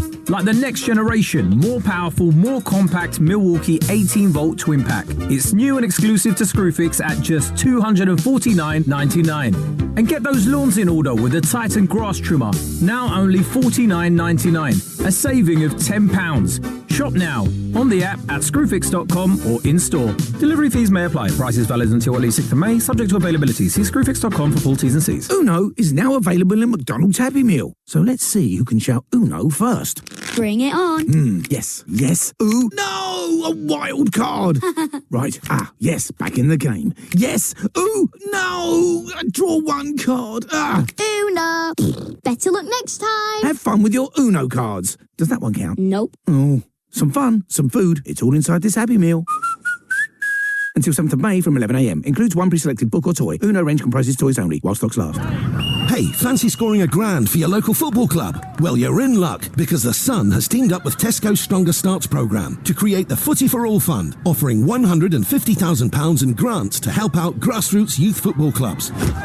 150 clubs will each get £1,000 to be used in any way that helps children continue to enjoy the sport they love. So if your club or club in your area needs a boost, apply for a grant today at thesun.co.uk/footy fund. T's and C's apply. Game day exclusive on Talksport 2 with Enterprise Rent-A-Car. Whatever the mission, home or away, Enterprise helps over 120,000 people every day. Talksport 2, official broadcast partner of the Premier League. This is Game Day. Halftime classifieds. This is Game Day exclusive on Talksport 2. I'm Faye Carruthers. Second half action of Nottingham Forest against Wolves coming up in a few minutes' time. First, though, let's get through the halftime classifieds, starting with Premier League. Newcastle 4, Tottenham 0 is an earlier result. Brentford 0, Sheffield United 0 is a half-time score, as is Burnley 0, Brighton 0, Manchester City 1, Luton 0, Nottingham Forest 1, Wolves 1, Bournemouth Manchester United kicks off at 5:30. Sky Bet Championship. Leeds United 0, Blackburn Rovers 1 is a result. At half-time, it's Birmingham 2, Coventry 0, Bristol City 0, Huddersfield 0, Hull 2, QPR 0, Ipswich 1, Middlesbrough 1, Millwall 2, Cardiff 1, Preston 0, Norwich 0, Sheffield Wednesday 0, Stoke 0, Southampton 2, Watford 1, Swansea 0, Rotherham 0, 10-man West Brom 0, Sunderland 1. Sky Bet League 1. Barnsley 1, Reading 1, Bolton 1, Portsmouth 1, Cambridge United 0, Charlton 1, Carlisle 0, Blackpool 1, Cheltenham 0, Bristol Rovers 1, Derby 2, Leyton Orient 0, Fleetwood 2, Northampton 0, Lincoln 1, Wigan 1, Oxford United 3, Peterborough 0, Port Vale 2, Exeter 0, Shrewsbury 0, Wickham 0 and Stevenage 0, Burton 1. Sky Bet League 2. Crawley 1, Colchester 2, Crewe 0, Grimsby 1, Doncaster 2, Accrington 0, Gillingham 1, 10-man Barrow 0, Harrogate 0, Sutton 1, MK Dons 1, Mansfield 1, Newport 1, Tranmere 2, Salford 1, Bradford City 1, Stockport 2, Morecambe 0, Swindon 0, AFC Wimbledon 1, Walsall 0, Notts County 2, Wrexham 4, Forest Green 0. So the players are back out at the City Ground. A big 45 minutes for Nottingham Forest against Wolves in their bid for breathing space in the relegation battle. Let's rejoin Perry Groves and Ian Danter for live and exclusive second half commentary. Thanks, Faye. Yeah, both sets of players are out. Don't think there are any half-time changes in the offing. You can hear Mull of Kintyre ringing around this famous old stadium. Just a reminder of how things sit at the bottom of the table in the Premier League as things stand. Luton are losing at Manchester City, so they will stay on 25 points. Forest, with the point that they're earning, will move on to 26. 1 point behind Everton, but Everton have 2 games in hand on Forest, starting with their game against Chelsea, live on Talksport on Monday night. So, Forest will have the honour of attacking the Trent end in this second half, as they love to do, so they'll be playing from right to left as Perry and I look from the back of the Peter Taylor stand. We're pretty much bang on halfway here with our commentary position, and Wolves will kick off in their light blue chain strip, and they're kicking from left to right towards where their supporters are in the Bridgeford end to our right hand side. And a reminder that goals that go in elsewhere, keep you in touch with the potential ups and downs. We could see Stockport promoted today, we could see Wrexham promoted today, we could see Portsmouth promoted today. Could be some celebrations in the offing around the country in the EFL. Already today you heard Newcastle disposing with Tottenham Hotspur. Jamie O'Hara will be fun on the phone in later. Shambles. And miles off it will be used liberally by Jamie O'Hara on Talksport at 5:30. We'll be asking to take the roller skates off of Mickey van der Ven, do you think? I think that's slightly harsh. But nevertheless, he should have had a longer study. Let's have it right. 4-0 it was in the end to Newcastle. And here on Talksport 2, Leeds slipped up at home as Blackburn gave themselves a massive boost of staying up by winning by 1-0 at Ellen Road. Their first home defeat of the season, like Leeds United, and that's after Leicester lost last night on Talksport 2 down at Plymouth. Ipswich, who were the other protagonists for automatic promotion, they are 1-1 with Middlesbrough. Southampton, who are not to be ruled out in my opinion completely, despite being a few points back, they've got games in hand and they are 2-1 up on Watford. Colchester 3-1 up at Crawley, Perry. Tom Hopper to put the U's 3-1. Let me see what that means in terms of the bottom of League Two as things stand. They don't, because Sutton are winning. Sutton are winning through that Harry Buterman goal that he scored at Harrogate. So Forest Green bottom, Colchester 41, Sutton 42, Grimsby 46. But Colchester got games in hand. 2. But they're not physically out of the bottom 3, bottom 2 rather, at this point. But they do have a healthy lead at Crawley, and Crawley have got, their own designs on playoffs. A playoff place, just 3 points clear of AFC Wimbledon in the final playoff spot. That's a real blow for the Sussex club and Scott Lindsay, who's been talking his club up quite a lot recently. Balls in the Nottingham Forest half. Nothing really developed so far in this second period. I'll run you through the lineups. Forest have Sells in goal, Williams, Omabamidele, Murillo and Aina in the back four, Yates and Danilo, Rayner, Gibbs, White, Hudson-Odoi and Wood. For Wolves, Sarr is the keeper, Semedo, Bueno, Kilman, Totti, Gomez, Lamina, Doherty, Sarabia, Doyle and Cunha. It's 1-1 in this second half on Talksport 2. We played a minute or so after the restart, and Doyle for Wolves has possession on the halfway line. Gives it out to this near side, and Nelson Semedo standing right next to where Gary O'Neill is positioned at the edge of his technical area. And they are big technical areas here at the City Ground. You've got your own postcode basically if you're a manager here in a Premier League game. Here's Santiago Bueno, the centre half, carrying the ball downfield. Good run from him. Flicks it out to the right-hand side in Semedo, but he can make no further progress down that right-hand side as that route was blocked by Callum Hudson-Odoi. Tommy Doyle will take over. Totti up to the halfway line, and Sarabia coming deep for Wolves. Doherty in his second spell at Wolverhampton Wanderers after that time he spent at Tottenham Hotspur. Ball out to the right-hand side. Kept in play on this near side by Nelson Semedo. But again, Hudson-Odoi working hard to deprive him the chance to get down the line for Wolves. 1-1. Yeah, just Wolves actually dominating possession at the beginning of this second half. They have a team that looked a little bit more assured in possession. Mateus Cunha just drops off, comes into the false 9, and Sarabia comes out on this right-hand side. Matt Doherty gives them width over on that left-hand side.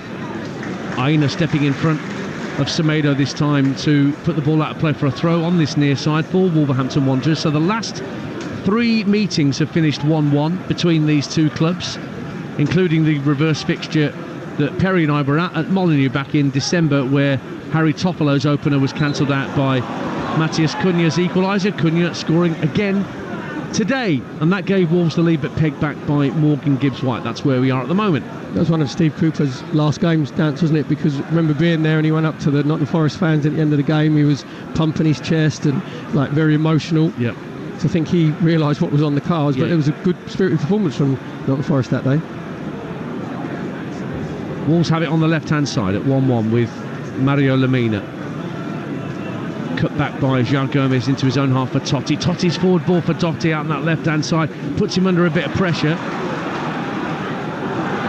And then Nico Williams goes down, so too does Totti. They're both in a heap on the deck. And I think Craig Pawson might want to stop play so they can be both attended to, because they're both clattered into one another on that far side, and it will be a throw-in the end. Now, big goal at the bottom of League Two. Harrogate have equalised against Sutton United. That's 1-1. And George Thompson has equalised for Harrogate, and that should take Colchester out of the bottom two. So you were right, you were just about 5 minutes too early with your prediction there. It went too early, Ernie. Yeah. But we said about Colchester United, obviously I'm a coach the boy, about the Cowley brothers. They have obviously taken that confidence from the two good performances against Wrexham and Stockport County, where they lost narrowly, into this game. And you said there, Crawley's not an easy place to go because they're looking to try and get themselves in the playoff places. But they're opening the door for the likes of AFC Wimbledon to get in there, and AFC Wimbledon lead at Swindon.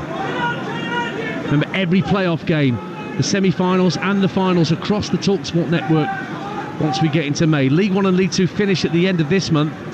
The Championship finishes the first Saturday in May, and we'll be there for exclusive commentaries. Big goal for Mansfield at MK Dons. MK Dons 1, Mansfield 2.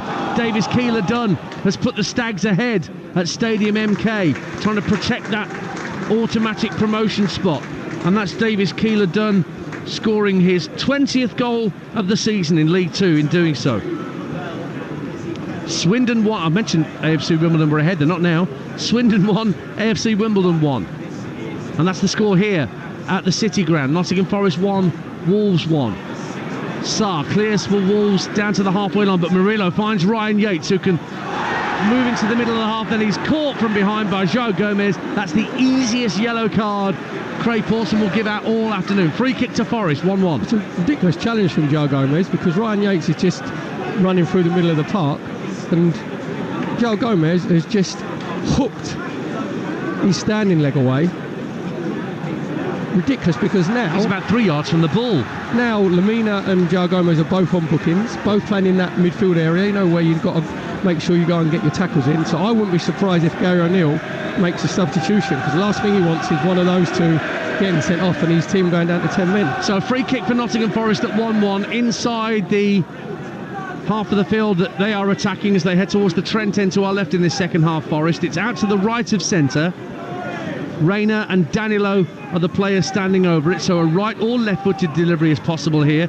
Danilo runs over it, Rayner drills it in right-footed, looking for Murillo at the far post, only half clear. Chris Wood picks it up, left-hand corner of the area, plays the ball in with the outside of his right boot, headed up and out to the edge of the area by Kilman, but Wood's there again, trying to run through a couple of challenges, but Lamina stuck his foot in. Semedo tries to wriggle clear, and then down goes Cunha, the goal scorer, who was brought down by Gibbs White, and he's won a free kick for the visitors inside their own half. One apiece.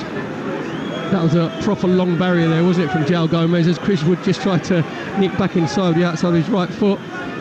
That's what all the young cricketers are taught when you're on the boundary, that you go down with your knee and your calf muscle. Yeah, so it doesn't go through your legs. Through your legs. There's a county championship match going on just across the road, Nottinghamshire against Worcestershire at Trent Bridge. Hull City 3, QPR 0. Hull are not done in their playoff bid. Jaden Philogene has got the third against QPR at the MKM. Here at the CG, it's 1-1. Nottingham Forest have possession inside their own half of the field with Murillo, the left-sided centre half. Socks all halfway down his shins, finds Danilo, early ball swung across to the right hand side. Chris Wood tries to get it under control as he approaches the right hand corner of the box, runs away from goal for a moment, clips it infield to Gibbs White, early pass for Danilo, tries to give it back to Gibbs White on the run through, but it's cleared away by Wolves, but only as far as Danilo, who fires it out to this near side, but it's a poor pass in the end, didn't find its intended target, and it's a throw to Wolves at 1-1 on Talksport 2. Perry Groves. A little bit frustrating from Nottingham Forest, as Danilo initially, when he's just on the halfway on his left-hand side, he put a brilliant ball, Kevin De Bruyne-esque, just bent it with his left foot into the path of Chris Wood. He couldn't quite get it out of his feet. The second time it come back to him, he overhit it. He just got to release Morgan Gibbs-White, gave the ball away. The third time I come back to him, he's trying to bring it out to this left-hand side to Callum Hudson-Odoi, and he just booted it out of play. Gibbs-White runs into Santiago Bueno, who helps clear the ball away for Wolverhampton Wanderers.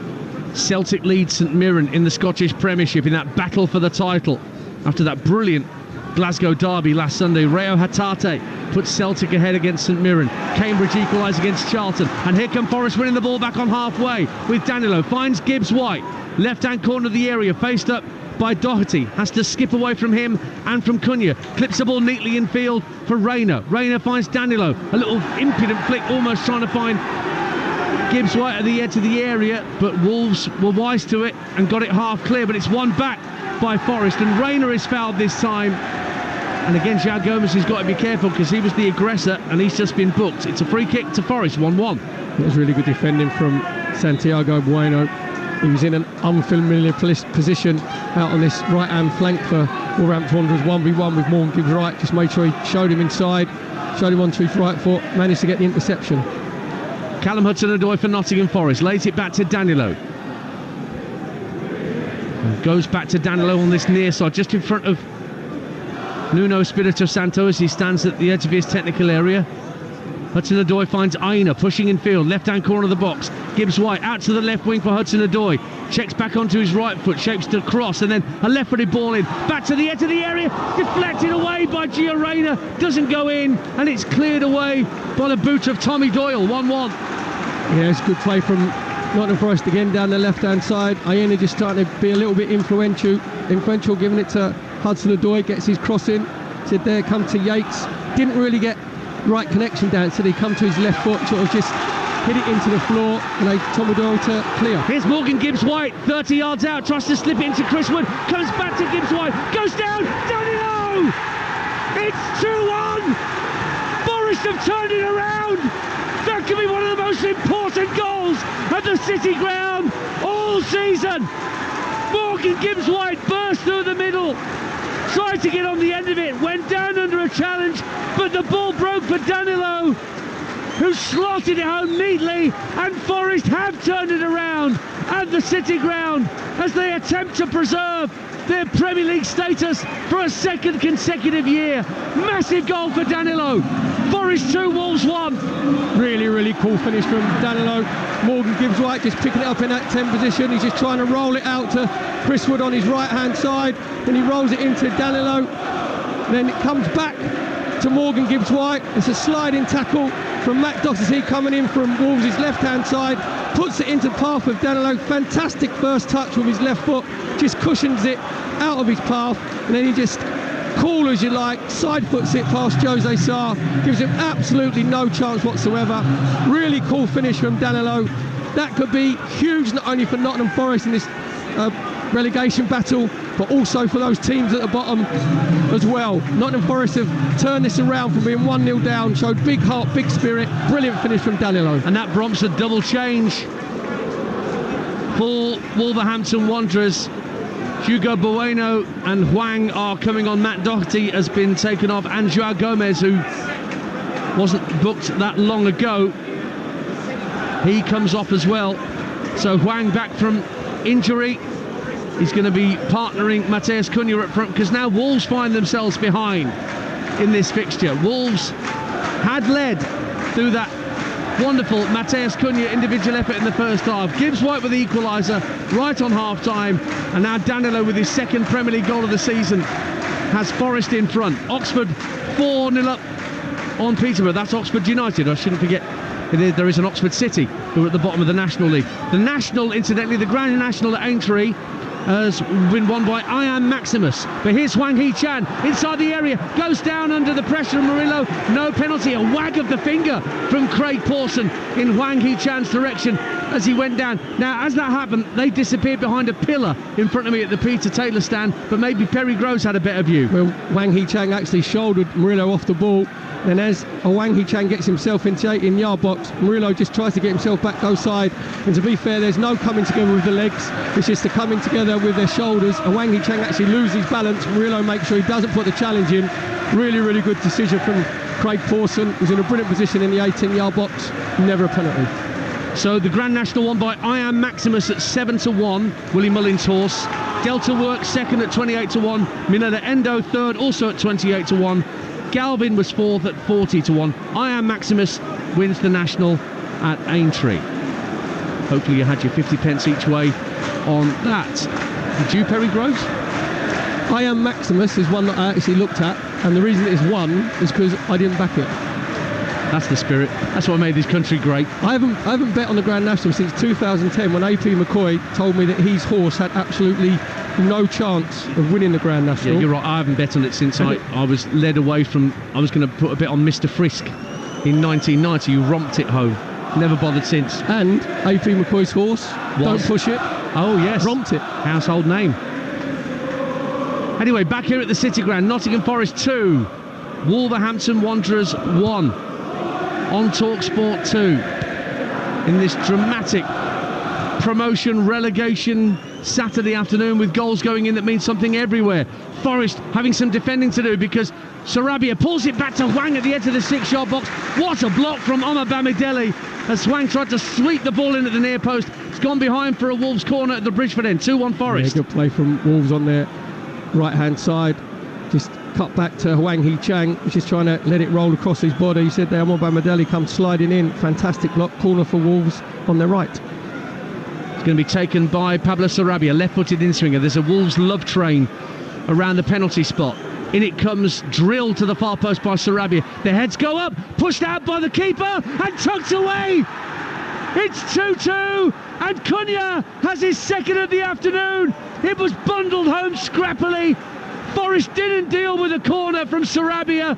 It bounced around the 6-yard box. Sells lost control of it, and Cunha tucks it away. And this topsy-turvy game takes another twist at the City Ground. Cunha with his second, and Wolves second. It's 2-2. Yes, it's Matthias Cunha, Johnny on the spot. You said there it was a nice little floated ball in from Sarabia from Wolves' right-hand side. Max Kilman wins the first header. And it comes into Totti. He challenges Sellers. The Nottingham Forest goalkeeper's got to do better, Dance. He looks like he's being fired out of a cannon. He's got to be bigger. He's got to be stronger. Just gets nowhere near it. And in the end, there's 5 Nottingham Forest players around the ball. And then it's Matthias Cunha who's just off balance. Makes sure he gets himself in front of Danilo just to slide it into the empty net to put Wolverhampton Wanderers back in this game at 2-2. There's going to be a VAR check. I can tell. I don't even need to see anything on my monitors because Craig Pawson stood there with his hands on his hips, waiting for instruction from Stockley Park. Incidentally, the VAR today is Andy Madley, and he will be having a look, and Wolves players are sort of looking at the ref and saying, why are we having this delay? We scored it. It's legitimate. Now, there might be a claim for handball. Cunha certainly didn't know. Well, is there a player offside? That's not offside, is it? If there's a player standing right on the goal line, not interfering with play. What do you make of it, Perry? Yeah, but also they're claiming, I think, a handball against Matthias Cunha, but actually Danilo has got his arms around his waist, so it's actually Danilo's hand that hits his waist. Yeah. Let's get on with it. Yeah. Every time there's a goal from a corner, the opposition who's conceded the goal always say there's been a push or they've gone in front of the goalkeeper. Basically, Matt Sells, the Nottingham Forest goalkeeper, has got to be bigger and he's got to be stronger and dominate that 6-yard box, exactly what he doesn't do. Approaching the midway point of the second half, all to play for at the City Ground then. Nottingham Forest 2, Wolverhampton Wanderers 2. Change being readied, but Forest coming forward. Hudson-Odoi tries to lob the keeper from a tight angle left-hand side of the box, but it's clawed away by Sarr. Hudson-Odoi rolls it back to Danilo, edge of the area, onto his right. Brilliant save, Sarr, to tip it over the bar for a corner kick to Forest at the Trent end. 2-2. Two really good saves from Jose Sarr. One at his near post, Hudson-Odoi maybe should go across him, just trying to keep him honest. That near post stays nice and big. Then the ball comes out to Danilo on the edge of the 18-yard box. He gets it onto his right foot. He's just trying to bend it in Jose Sarr's top left-hand corner. And in the end, it's quite a simple save from Jose Sarr. Corner for Nottingham Forest over on their right-hand side. Where the Trent end meets the Brian Clough. In it comes from Danilo under the crossbar, punched half clear by Sarr. Headed up in the air by Rayner and claimed underneath his crossbar very bravely by Jose Sarr, who was under pressure from that corner kick, but dealt with it well. 2-2 here. Port Vale 2, Exeter 1 in League One. Exeter going to go back through Vincent Harper. Manchester City 2-0 up on Luton, Mateo Kovacic. Brentford leads Sheffield United through an Oliver Arblaster own goal. Sheffield United plunging deeper towards relegation. And Birmingham City 3, Coventry City 0. Jay Stansfield. I think we might get a point out of that. Well, he's been around the world. No, you've used that pun too many times. Not today. No, statute of limitations. You can only use that 3 times a year. And James Maxwell scored for Doncaster instead. They're 3-0 up on Accrington Stanley as they bid for a late playoff push. And there's going to be a change here as Nicola Dominguez is going to come on for Ryan Yates in the Forest midfield to add a little change of style in midfield there, Perry Groves. Ryan Yates more of a defensive midfielder, Dominguez with a little bit more craft to maybe try and scheme his way to a winner for Forest at 2-2 here. Yeah, he likes to just get himself in little pockets. He's very good in tight areas with the ball at his feet. He'll look to try and get up to support Chris Wood. But they've got some defending to do, Forest, because Wolves have it on the left-hand side with Hugo Bueno, one of the substitutes that just came on for them. Gets to the byline. Good cross to the far post, just beyond Sarabia. But Semedo will retrieve it. Right-hand corner of the box. Finds Tommy Doyle. Doyle out to this near side and Sarabia. Level with the edge of the area. Chips it down the right-hand side. Semedo doesn't know where the ball is. Now he does, and he's collected it under pressure from Aina down by the corner flag, where the Bridgeford end meets the Peter Taylor stand, and he's won a throw as well, as Wrexham go 5-0 up against Forest Green Rovers. I'm not sure whether that means promotion today for Wrexham, but it's as near as Ryan Barnett with the 5th at what must be a jubilant racecourse ground. Best home record in the division, and they're showing it today.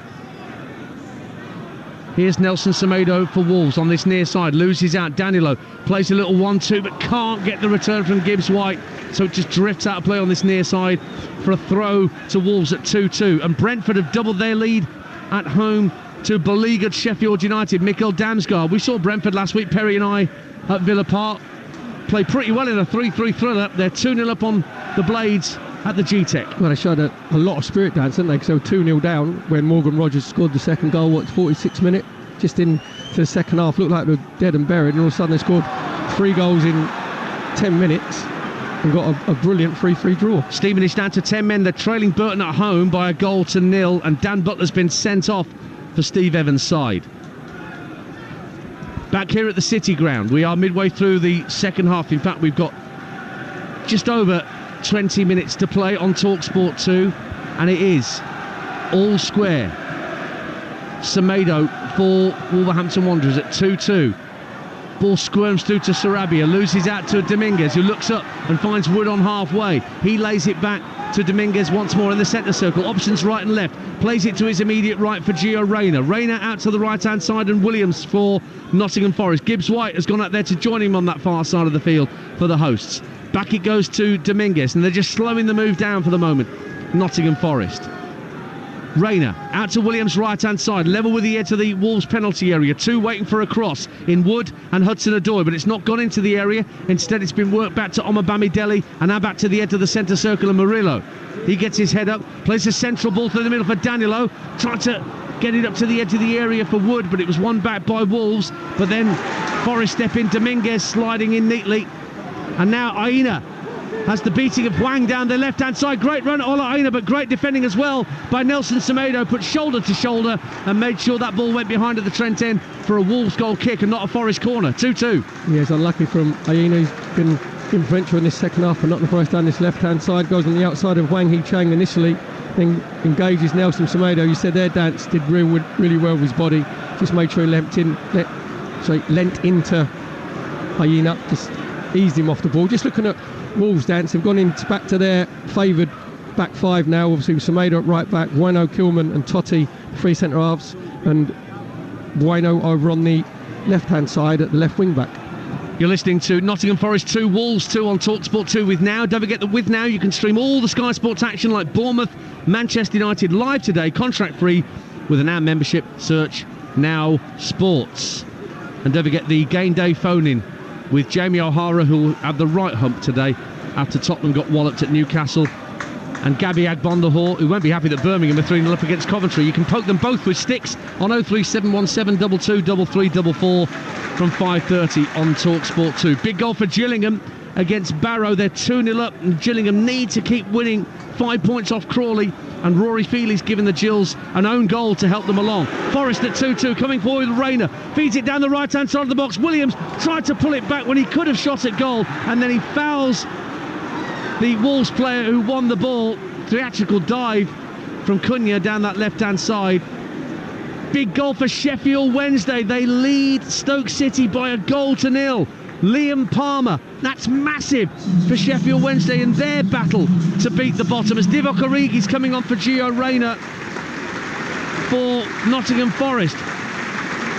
And Sheffield Wednesday will come out of the bottom three with that and dump Birmingham back into the bottom three. Meantime, it's currently Forest 2, Wolves 2. For the latest odds, you can head to William Hill, the official betting partner of Talksport 2's Premier League coverage, where right now you can get Forest to win it at 2-1, Wolves to win it at 4-1. The draw is 17-20. That's all thanks to William Hill. Get epic value all season with William Hill. 18+. BeGambleAware.org. Ball's back at the Wolves defensive third of the field. Walsall 1, Notts County 3. Sam Austin with a third for Notts County by the M6 there. Just looking at Nottingham Forest, they're like really bad dog walkers, aren't they? They can't hold on to lead. They've dropped 48 points since the beginning of last season. So you can just tell that their team shape isn't great defensively. Well, we were talking about that with Brentford last week, who've got a very similar record this season of squandering very good positions in football matches. Forest, as it stands, are getting a point. They know that Luton are being beaten 2-0, or at least some fans around here will know if they're listening to Talksport 2 on their app, that Luton are trailing at Manchester City. Kovacic's got the second goal for Manchester City. Swindon have turned it around against AFC Wimbledon. It's now Swindon 2, AFC Wimbledon 1. Here's Nico Williams for Nottingham Forest at 2-2. Down the right-hand side, faced up by Hugo Bueno. Clips the ball in field. He might get it back on a 1-2 from Dominguez, but instead it's won back by Lamina. Very calm pass out to the edge of the D, where it's collected by Doyle. Doyle being closed down by Origi, who's just come onto the field. Good ball up to halfway, and Semedo plays the ball in field for Sarabia. Sarabia got Aina and Danilo for company, and Aina wins it back from him, and then Aina wins a throw off Semedo. 2-2 the score here on Talksport 2 at the City Ground. There's those little intriguing individual battles going on. Obviously Hugo Bueno's come on that left wing back position for Wolves, so he's got to make... I think Boubacar Traore's just had the call as well, Perry, to come on for Wolverhampton Wanderers.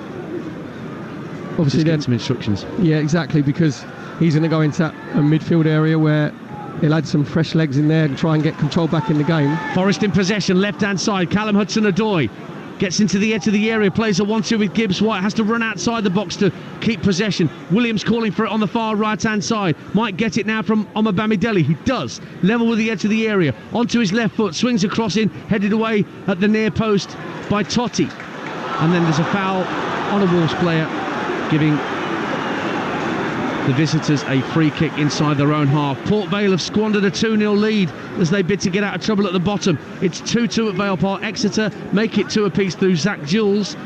Doncaster 4, Accrington Stanley 0. Now Owen Bailey with a fourth for Doncaster, who are absolutely flying just now, and it's getting very tight in that League 2 playoff spot. Let me have a quick look at that whilst we wait for play to restart. Well, they were the 7-7-7s you said before today. They were 7 wins on the trot. Best run for 77 years in their history.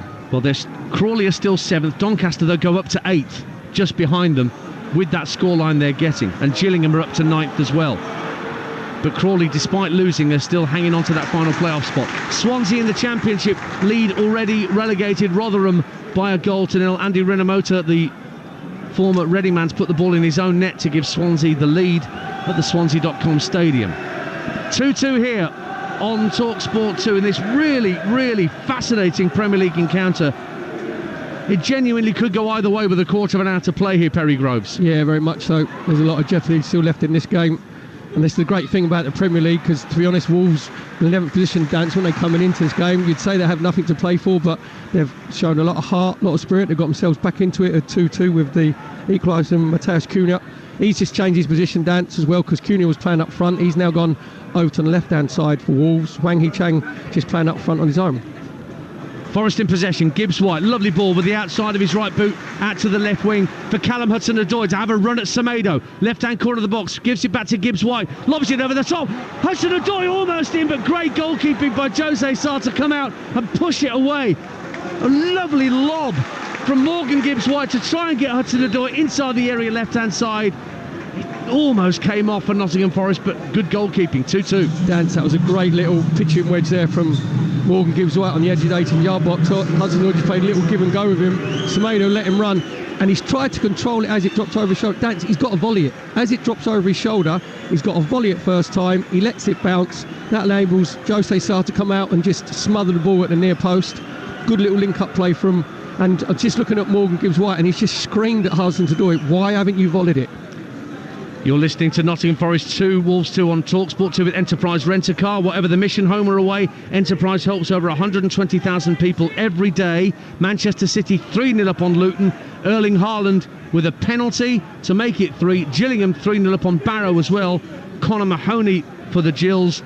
And Boubacar Traoré is now on. Matthias Cunha was on a hat-trick, but he's now been taken off by Gary O'Neill. We've got less than quarter of an hour to go, and straight away Boubacar Traoré chasing down a pass back to Matt Sells, but the keeper for Forest gets it downfield. Good turn by Gibbs White under pressure from Doyle, and the home side have it just inside the Wolves half with Gibbs White. Lovely flick in field, and Gibbs White skips past Santiago Bueno, gets away down the left-hand side, goes down under minimal pressure from Semedo. He wanted a free kick, he got to his feet, won the ball back off Semedo, and that was given as a free kick by Craig Pawson. And Gibbs White might get a booking for throwing the ball away if he's not careful. 2-2. I think he has got a booking, Dance. Just a frustration from Morgan Gibbs White. He did really well initially. Great little individual bit of skill. Just skips away from Santiago Bueno. What he's got to do is just trying to cut across Nelson Semedo. Nelson Semedo does really well with his body, gets across him, and it is just a little slight trip there from Morgan Gibbs White. Craig Pawson is 100% right, because Morgan Gibbs White goes to the floor. On his follow through, he fails Nelson Semedo.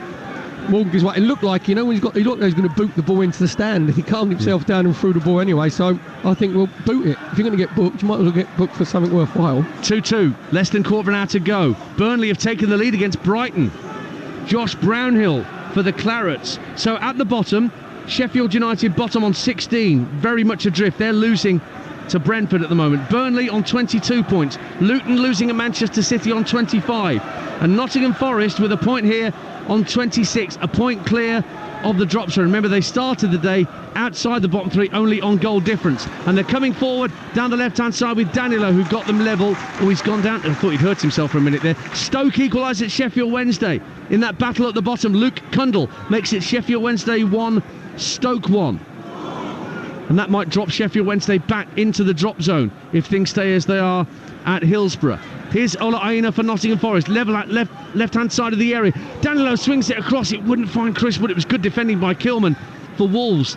Forest can't make anything of the second ball. Wolves clear it up to halfway, but straight into the path of Murillo and Omar Bamidele. This is Talksport 2, game day exclusive from the City Ground, with 12 minutes or so to play. Nottingham Forest 2, Wolverhampton Wanderers 2. Hudson-Odoi for Forest, trying to go on the outside of Semedo down this left-hand side, with Forest attacking the Trent end in this second period. He rolls it back into midfield for Nicola Dominguez. Dominguez will play it backwards to square to Omar Bamidele, who's just ahead of the centre circle in the Wolves half of the field. Out to the right-hand side, and Nico Williams tries to play a 1-2 and go on the outside of Hugo Bueno, but Bueno defends that really well. Of course, there are two Buenos out there now, better be careful, Santiago and Hugo. But good defending from Hugo Bueno gives Wolves another goal kick to a piece. I had to check myself when I said about the Wolverhampton's back five, because I said obviously Bueno, and then obviously Kilman, and then I looked again and said Bueno. I thought he must be good. He's playing at right-sided centre-half and as a left wing-back. But just looking at Nottingham Forest, with Dominguez coming on, he's gone that little bit deeper. That's enabled Danilo just to go and play a little bit further forward. So basically, Nottingham Forest playing with two 10s with Morgan Gibbs White and Danilo. And Forest are having all the territory really in this second half. Here's Nico Williams out on the right-hand side, tries to whip an early cross in, hits the back of Hugo Bueno and goes out to play for a throw on that Brian Clough stand side, 10 yards from the corner flag. for Nottingham Forest. Origi's come short for the throw and receives it from Williams. Gives it back to the Welshman. Now Origi again. Finds Williams. Has to go back into midfield for Dominguez once more. And again, a little further back towards halfway. And Omabamidele. Now Murillo. Looks to his left and passes it out to the left via Aina to Callum Hudson-Odoi. Again, having a run at Semedo. Goes inside him, clips it into the area. Headed out by Kilman. Drops on the volley for Williams, and the shot is straight at the goalkeeper, Jose Sarr, who holds onto it gratefully, and it stays 2-2 on Talksport 2. Yeah, it's Nottingham Forest pressing down this left-hand side again. Good link-up play with Aina. Just feeds Callum Hudson-Odoi. Goes on the outside of Nelson Semedo. Just chips the ball up to the far post. Nico Williams, the opposite fullback, coming in. It's gone to his unfavoured left foot, doesn't really have the confidence, and just rolls it through to Jose Sarr, make a simple save. Wolves trying to get the ball out of their own half, which they found quite difficult in these last 5 or 10 minutes. But here is Boubacar Traoré, just on as a substitute, turning away. Burnley have conceded an Ari Muric own goal. The Burnley goalkeeper has had a mare, clearly, and it's 1-1 between Burnley and Brighton. I'll put myself out there. You might not be sort of trying to play out from the back, do you think? Stands a chance. Bristol City 0, Huddersfield 1. Another massive goal at the bottom of the Championship, as Huddersfield, who were outside of the bottom 3 on goal difference, are ahead through Josh Koroma in the last 10 minutes. Bristol Rovers 3-0 up at Cheltenham in League 1. And Harrogate 2-1 up on Sutton, so Sutton, who led at the bottom of League 2, are now behind. Free kick to Nottingham Forest at 2-2, taken quickly by Aina. Down this left-hand side for Hudson-Odoi to have another run at the Wolves' defence. Gets to the left-hand corner of the box, tries a drive, and it was weak and fairly easy for Jose Sarr to grasp hold of in front of his goal line. 2-2. There's good play from Tommy Doyle, actually, because he's playing in the holding midfield player for Wolves. When it comes out to Hudson-Odoi on this left-hand side, when he's cutting inside Tomato, Tommy Doyle makes sure he's the next body there, and therefore Hudson-Odoi can't quite get his foot wrapped around the ball again. It just rolls through to Jose Sarr. Huddersfield jump out of the bottom 3 in the Championship with that goal they've scored at Bristol City through Josh Koroma. Now a chance for Hwang at the edge of the area as the ball just bounced awkwardly, seemed to hold up in the turf, but that was brilliant defending from Murillo. Aina gets away with a back flick that was almost intercepted by Doyle, and Forest now have it in their own defensive third with Williams, who turns and fires it towards the halfway line, but comfortably won back by Lamina. Now Traoré giving chase down the left-hand side of the box, but Williams retrieves it very skillfully and passes infield to Dominguez. And the seconds continue to tick away here at the City Ground. We're into the last 8 minutes. 2-2 the score. Wood and Semedo collide just by the centre circle. The ball comes out Wolves' way and worked out to the left-hand side in Hugo Bueno. Hwang wants it played further down the left-hand side. In fact, it'll be given to the Korean now. It's 10 yards from the corner flag. Rolls it back to Lamina. Lamina spots Doyle in space, 30 yards out. Sets himself for a shot, and it's well wide from Tommy Doyle. I think the goalkeeper always knew it was sailing well wide of his left-hand post. Goal kick to Nottingham Forest, 2-2. Perry Groves. Dominguez did really well there, Dance, because Wolves worked it quite well down that left-hand side. Coming from Hwang Hee-Chang into Tommy Doyle. Just let it roll across his body onto his right foot, and he thinks he's going to get a free shot. And it was Dominguez just sliding in, just managed to put him off. He sliced it completely, goes off for a goal kick. Nottingham Forest get themselves back in possession. Well, a couple of Wolves players from their academy going to be coming on. Nathan Fraser and Tamanda Chirewa are going to be introduced, and so too is Rodrigo Ribeiro for Nottingham Forest for these closing minutes. Forest win it back. Origi, inside right position, centre of the half now, wriggling his way forward for Forest. Great run, great strength. Origi still going, goes down at the edge of the area. No penalty, says Craig Pawson. Another wag of the finger from the referee. But Forest have kept possession as it's worked out to the right-hand side. Nico Williams finds Dominguez, and he goes back into the centre circle for Murillo. Passes along the deck for Gibbs White. Approaching the left-hand corner of the penalty area. Gets it back after playing a 1-2 with Ola Aina. Now hugging this left-hand touchline is Callum Hudson-Odoi.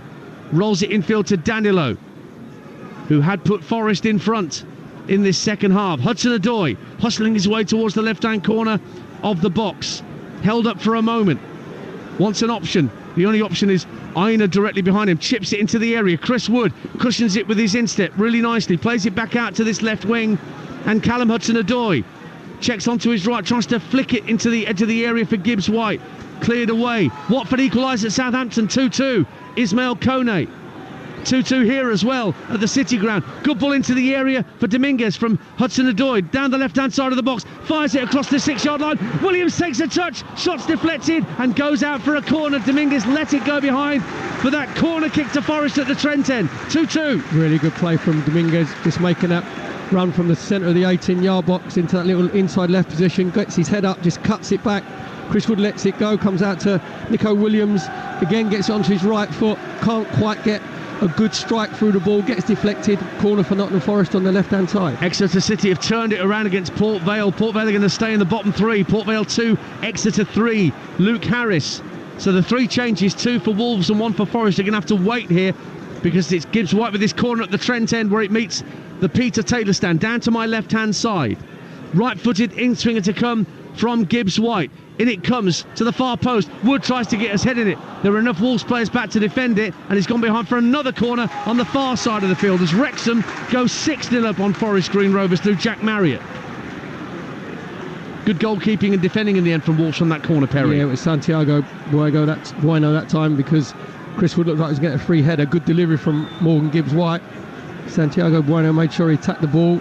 Deflects it out for a corner for Nottingham Forest over on their right. Danilo swings it in left-footed right into the near post. Tried to score almost from that corner kick and punched away by Sarr. Now it's with Omabamidele clipping into the area. Gibbs White helps it across the 6-yard box and headed behind by Kilman. Third corner in quick succession for Nottingham Forest at the Trent end, 2 apiece.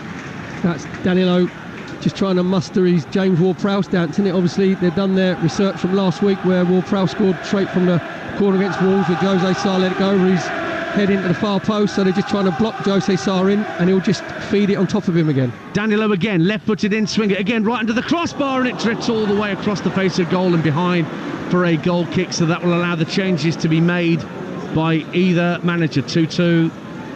That's a great delivery from Danilo from that right-hand side in swing left foot, and you've got to have someone on the far post because now you've got Divock Origi, you've got Chris Wood who's occupying the centre of the 6-yard box. If Divock Origi just comes back to the far post, he gets to tap him from 2 yards.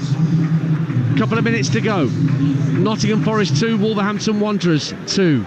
Manchester City 4, Luton Town 1. Forgive me, I hadn't seen that Luton had got a goal back, but Jeremy Doku's got a 4th. Semedo is coming off for Wolves to allow Chirewa to come on, and Sarabia is the other player making way for another Wolves Academy graduate, Nathan Fraser, to get a few minutes out there. Whilst as far as Nuno Espirito Santo is concerned, his namesake Nuno Tavares, he's going to come on, and so too Bruno Ribeiro, but not just yet. So Wolves have made their 2 changes, Forest delaying theirs as we edge towards the end of the 90 minutes and whatever the referee Craig Pawson wants to add on for stoppages. Is there a winner to be found here in Nottingham this afternoon? 2 apiece. Wolves in possession inside the Forest half, and they've not had much territory inside the Forest half of the field in this second period, Wolves, even though they did get themselves level through Matheus Cunha's second of the afternoon. Totti inside his own half plays the ball into the centre circle for Santiago Bueno. Sutton United equalise at Harrogate Town, 2-2 there. Dion Moore. Swindon 3, AFC Wimbledon 2. Joe Lewis for Wimbledon, who aren't done yet. Samson Tavik's been sent off for Colchester, but they are still 3-1 up at Crawley. And Preston 0, Norwich 1. That's a massive goal in the Championship. Norwich trying to protect that final playoff spot. Lead through Gabriel Sara at Deepdale. And of course Preston, one of the closer sides to Norwich. Here come the changes for Nottingham Forest. And Bruno Ribeiro is going to come on for Danilo, who did give Nottingham Forest the lead in the second half. Following up on Morgan Gibbs White, terrific run into the area. So Ribeiro on for him, and a straight swap at left back. Aina, who is about to take a throw for Nottingham Forest, now realises he better drop the ball and give it to Nuno Tavares because it's a straight swap. Goals going in elsewhere. Derby 3, Leyton Orient 0. Sonny Bradley with his second and Derby's third. Reading back in front at Barnsley, who've blown a really good chance to get involved in the automatic spots. Barnsley, Lewis Wing for Reading. Celtic 3-0 up on St Mirren. Rangers play tomorrow in the Scottish Premiership. And the ball's out of play for a Wolves throw now. That's a really surprising change there, bringing Ian Roth, because I thought he was being very productive down this left-hand side, Dance, wasn't he, with Hudson-Odoi. And Tavares has come on, obviously, as a like-for-like, and he likes to get forward. He might have a knock, we never know.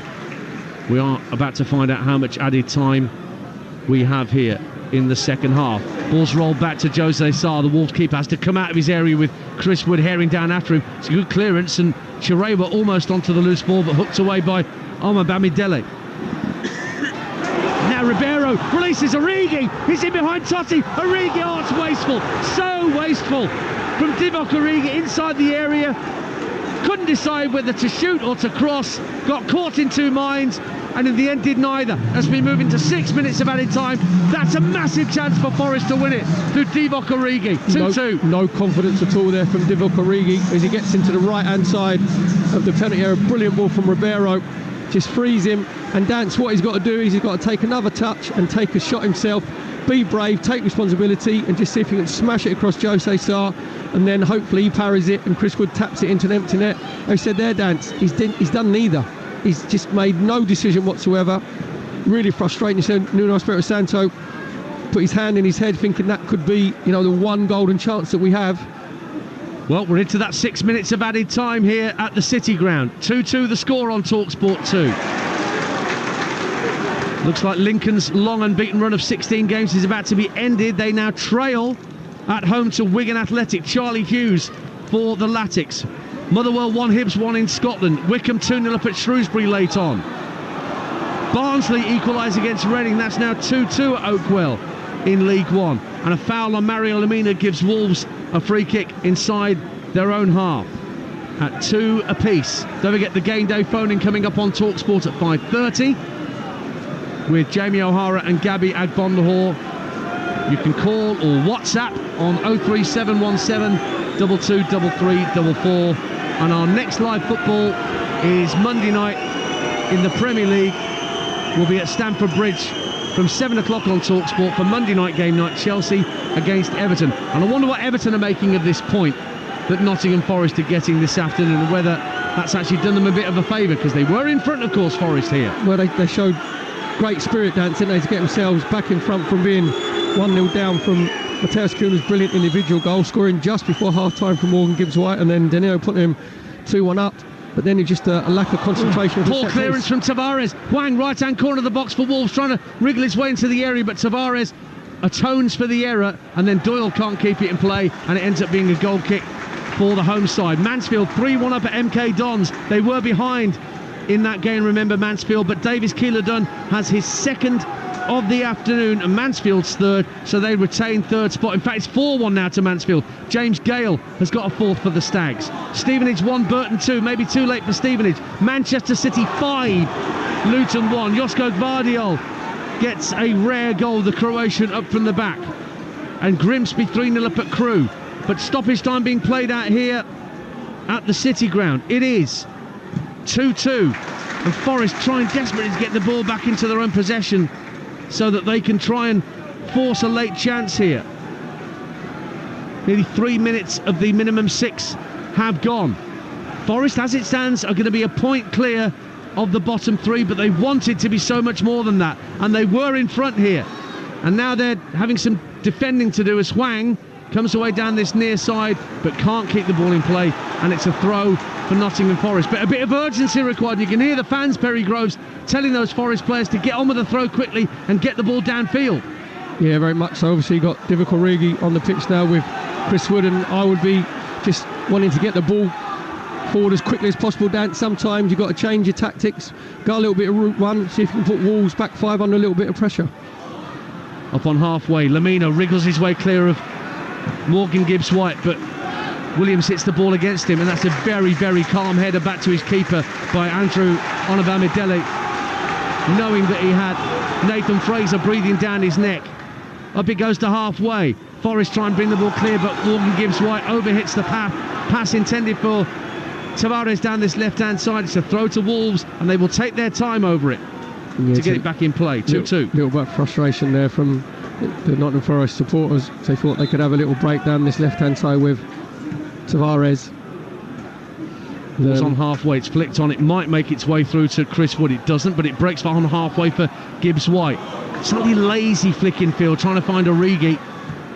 Ball hit forward, headed down by Doyle, and then Hwang looks to release Fraser down the right hand side, and he was caught late there by Murillo, who's going to get a yellow card for Nottingham Forest, and Wolves will have a free kick almost bang on halfway, 2 apiece here in the closing stages. He was showing the way there, Murillo, just gone a little bit late onto Wang Hee-chang. That's dreadful, even by your standards. That's so niche. Show me the way, Murillo. How long did it take you to come up with that one? 6 minutes of added on time. Yeah. Free kick to Wolves. And they're sending plenty forward for this. And Forrester defending quite high. It's just on the halfway line. And Forrester defending 25 yards out, I would say. And there are plenty of blue Wolves shirts forward as Doyle prepares to take the kick. We're into the last minute of the minimum 6 that have been added on by Craig Pawson. Fired downfield, and Wood is told, duck underneath it, let it go behind. And in fact, there was a push by Nathan Fraser on Omabamidele, and it's a free kick to Nottingham Forest. One last chance for Matt Sells to thump it downfield and try and affect something and help Forest get all 3 points. He plays it short, gets it back to Nicola Dominguez inside his own half. Faced up by Chirewa. Now Omabamidele hits it long downfield. Up goes Ribeiro, gets a flick on Origi, brings the ball down, right-hand side of the area, tries to roll Kilman, pulls the ball back, and it's put behind for a corner at Forest, right at the end of the game for the home side at the Trent end, 2-2. Really good play from Divock Origi, just making sure he's holding the ball up, just gets himself to the byline, tries to get his cross in, so Max Kilman just comes across, hits him, goes out for a corner, over on Nottingham Forest right-hand side. Could this be the moment for Nottingham Forest? They've got a corner right at the end of minimum stoppage time, where the Trent end meets the Brian Clough stand. Right-footed outswinger to come from Morgan Gibbs-White. Raises both arms in the air, right-footed, strikes it now onto the 6-yard line, headed up and out to the edge of the area. Volley attempted by Nicola Dominguez, and it goes behind for a goal kick, and the referee blows the full-time whistle.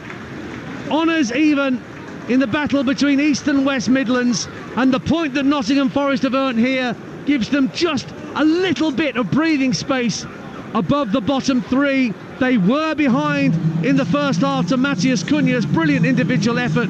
Morgan Gibbs-White equalised with a header right on half-time against his old club to level matters. Danilo profited from a bit of industry going forward into the box when Morgan Gibbs-White was challenged. The ball broke for Danilo, who brought it down brilliantly to put Forest in front early in the second half. But Wolves got themselves level. Confusion from a corner. Ball stabbed home by Cunha for his and Wolves' second. And probably the best chance either side had to win it fell to Divock Origi, who broke in behind the Wolves' defence. But a rush of blood to the head meant it was neither a cross nor a shot from the Belgian, and a big waste of a chance that could have given Forest a most precious 6th home win of the season. But as it turns out, it's their 5th draw at the City Ground. It earns them a point to get them a point clear of Luton in the bottom 3. At the end of it all, it's Nottingham Forest 2, Wolverhampton Wanderers 2. Thank you very much, Dance. Interesting game that in the end, Perry, and I think Nottingham Forest fans will be disappointed they didn't take away all 3 points after that onslaught in the second half. Yeah, very much so, Faye. They just couldn't find that little bit of quality, I was saying in the wide areas, and they had the biggest chance in added on time where Ribeiro just released Divock Origi along that right-hand side. He got himself the 18-yard box, and I think he got himself caught in about 8 minds, because you could tell when he got into the 18-yard box, he didn't know what he was going to do, and he should take responsibility, get the ball onto his right foot. He should just try and fire it across Jose Sarr, and in the end it's a cross-come shot which goes right across the 6-yard box. Chris Wood has got no chance of getting it, and that was going to be the pivotal moment in this game, because at 2-2 that would have won Nottingham Forest the game and gotten 3 points instead of 1. But I have to say, Faye, it was a brilliant game. It sort of bubbled under the surface. Not as a Luton Town fan, I'm not going to lie. Well, it felt like quite a sickening game throughout the 90 minutes. It probably seemed about 180 minutes to you, but to be fair to Wolverhampton Wanderers, we said before the game, they haven't got anything to play for. They could maybe scrape in into European places, but this is the competitiveness of the Premier League, because when they went 2-1 down, they showed a lot of spirit, a lot of heart, and in the end you'd have to say that Matt Sells in goal for Nottingham Forest didn't cover himself any glory with equaliser from Kuna, because I think he should do better when the corner comes in and it's won by Kilman. Then he should be braver and get himself out and come through bodies and punch the ball. And it was Totti that sort of got half across him. Ball just bounced down, and Kuna was alive when he was on the floor and just slid it into the empty net to obviously get Wolverhampton as a point. But it was a really, really intriguing, exciting game to watch. Yeah, it certainly was. A couple of late goals I need to tell you about in the Championship. Southampton 3, Watford 2. It's literally just finished, and it was a 90 plus 9 minute winner from Flynn Downs for Southampton. And I've just seen a goal go in, an equaliser from Bristol City. Yes! Against thought that might please you, Dance. You're right there. Birmingham, after Birmingham's exploits today, no doubt you are absolutely delighted. Huddersfield, of course. Do you want to give everybody context? Because otherwise it's going to make no sense to anybody who doesn't know what the bottom of the Championship table looks like. So you explain. Huddersfield were out of the bottom 3 with the lead that they had through Josh Koroma at Ashton Gate. But that equaliser for Bristol City means that Sheffield Wednesday, who are on 44 points. Rotherham are gone on 23, so they're already relegated. So you've got Sheffield Wednesday. Everyone's played 43 games now, by the way, so no one's got games in hand. Sheffield Wednesday, 44 points, and Huddersfield, 44 points. Birmingham, now 45 points, out of the bottom 3. Stoke, 47 points. QPR, who got heavily beaten at Hull today, 47 points. And Plymouth, despite that brilliant win last night on Talksport 2 against Leicester, they're on 48 points with 3 games to play. So they're still somewhat looking nervously over their shoulder. But that's for once, I can go home and watch the highlights on my telly box tonight and not watch it through my fingers, Faye. Do you know what I mean? I do know what you mean. And earlier on, by the way, I know we're talking Premier League, but we have digressed to the Championship because it is absolutely bonkers, and it finishes on the 4th of May, which is just a matter of weeks' time. 3 games left for most teams to play. And actually, the top 3, which only 2 get automatic promotion, at the beginning of the weekend, Leicester ended up losing 1-0 to Plymouth, as you just mentioned, Dance. And then earlier on, live on Talksport 2, Leeds United lost to Blackburn, also fighting relegation, and Ipswich were held to a 1-1 draw by Middlesbrough. So it does, I mean, Ipswich go top by manner of a point currently, but it just showed that there's something on pretty much every single game, every single week. And you mentioned that Flynn Downs winner for Southampton. That's got context with regard to the top 3, because you've got Ipswich on 89, Leicester have a game in hand on 88, Leeds on 87. Southampton have got 2 games in hand on Leeds, and they're on 81. And I think I'm right in saying Southampton's last game of the season is at Leeds. It is, yeah, at Ellen Road. I mean, it's just incredible. You owe Necky Wells a beer, by the way, for that equaliser from Bristol City from the penalty spot. So I'll let you get in touch with him to offer that potentially. Let's go back to Southampton. Go to Leicester as well, by the way. Yes, well, Southampton can have a huge part to play in a lot of this, as can Middlesbrough as well. But anyway, going back to the game at the City Ground, which you've just watched, as you said, it was a superb game in the end, and perhaps on the balance of it, you know, fair enough that it was a point apiece, but I do think that it's likely to be Nottingham Forest kicking themselves more for not getting all 3, and I'm gonna be intrigued to hear what Perry Groves thinks, because it's time for us to pick our man of the match with Enterprise Rent-A-Car. Man of the match on Talksport 2 with Enterprise Rent-A-Car. Enterprise has vans of all shapes and sizes, so if you've got a plan, we've got a van. Okay, Perry, what are you going to do? Because this is a fascinating one. I'm wondering whether Mr. Gibbs-White, who seems to be earning man of the match performances left, right and centre at the moment, is the man for you, or somebody else? So with Morgan Gibbs-White, he didn't really get involved in the first half. No. He was a brilliant header, to be fair, so top quality player, just made sure that he was Johnny on the spot to put Nottingham Forest back in at 1-1.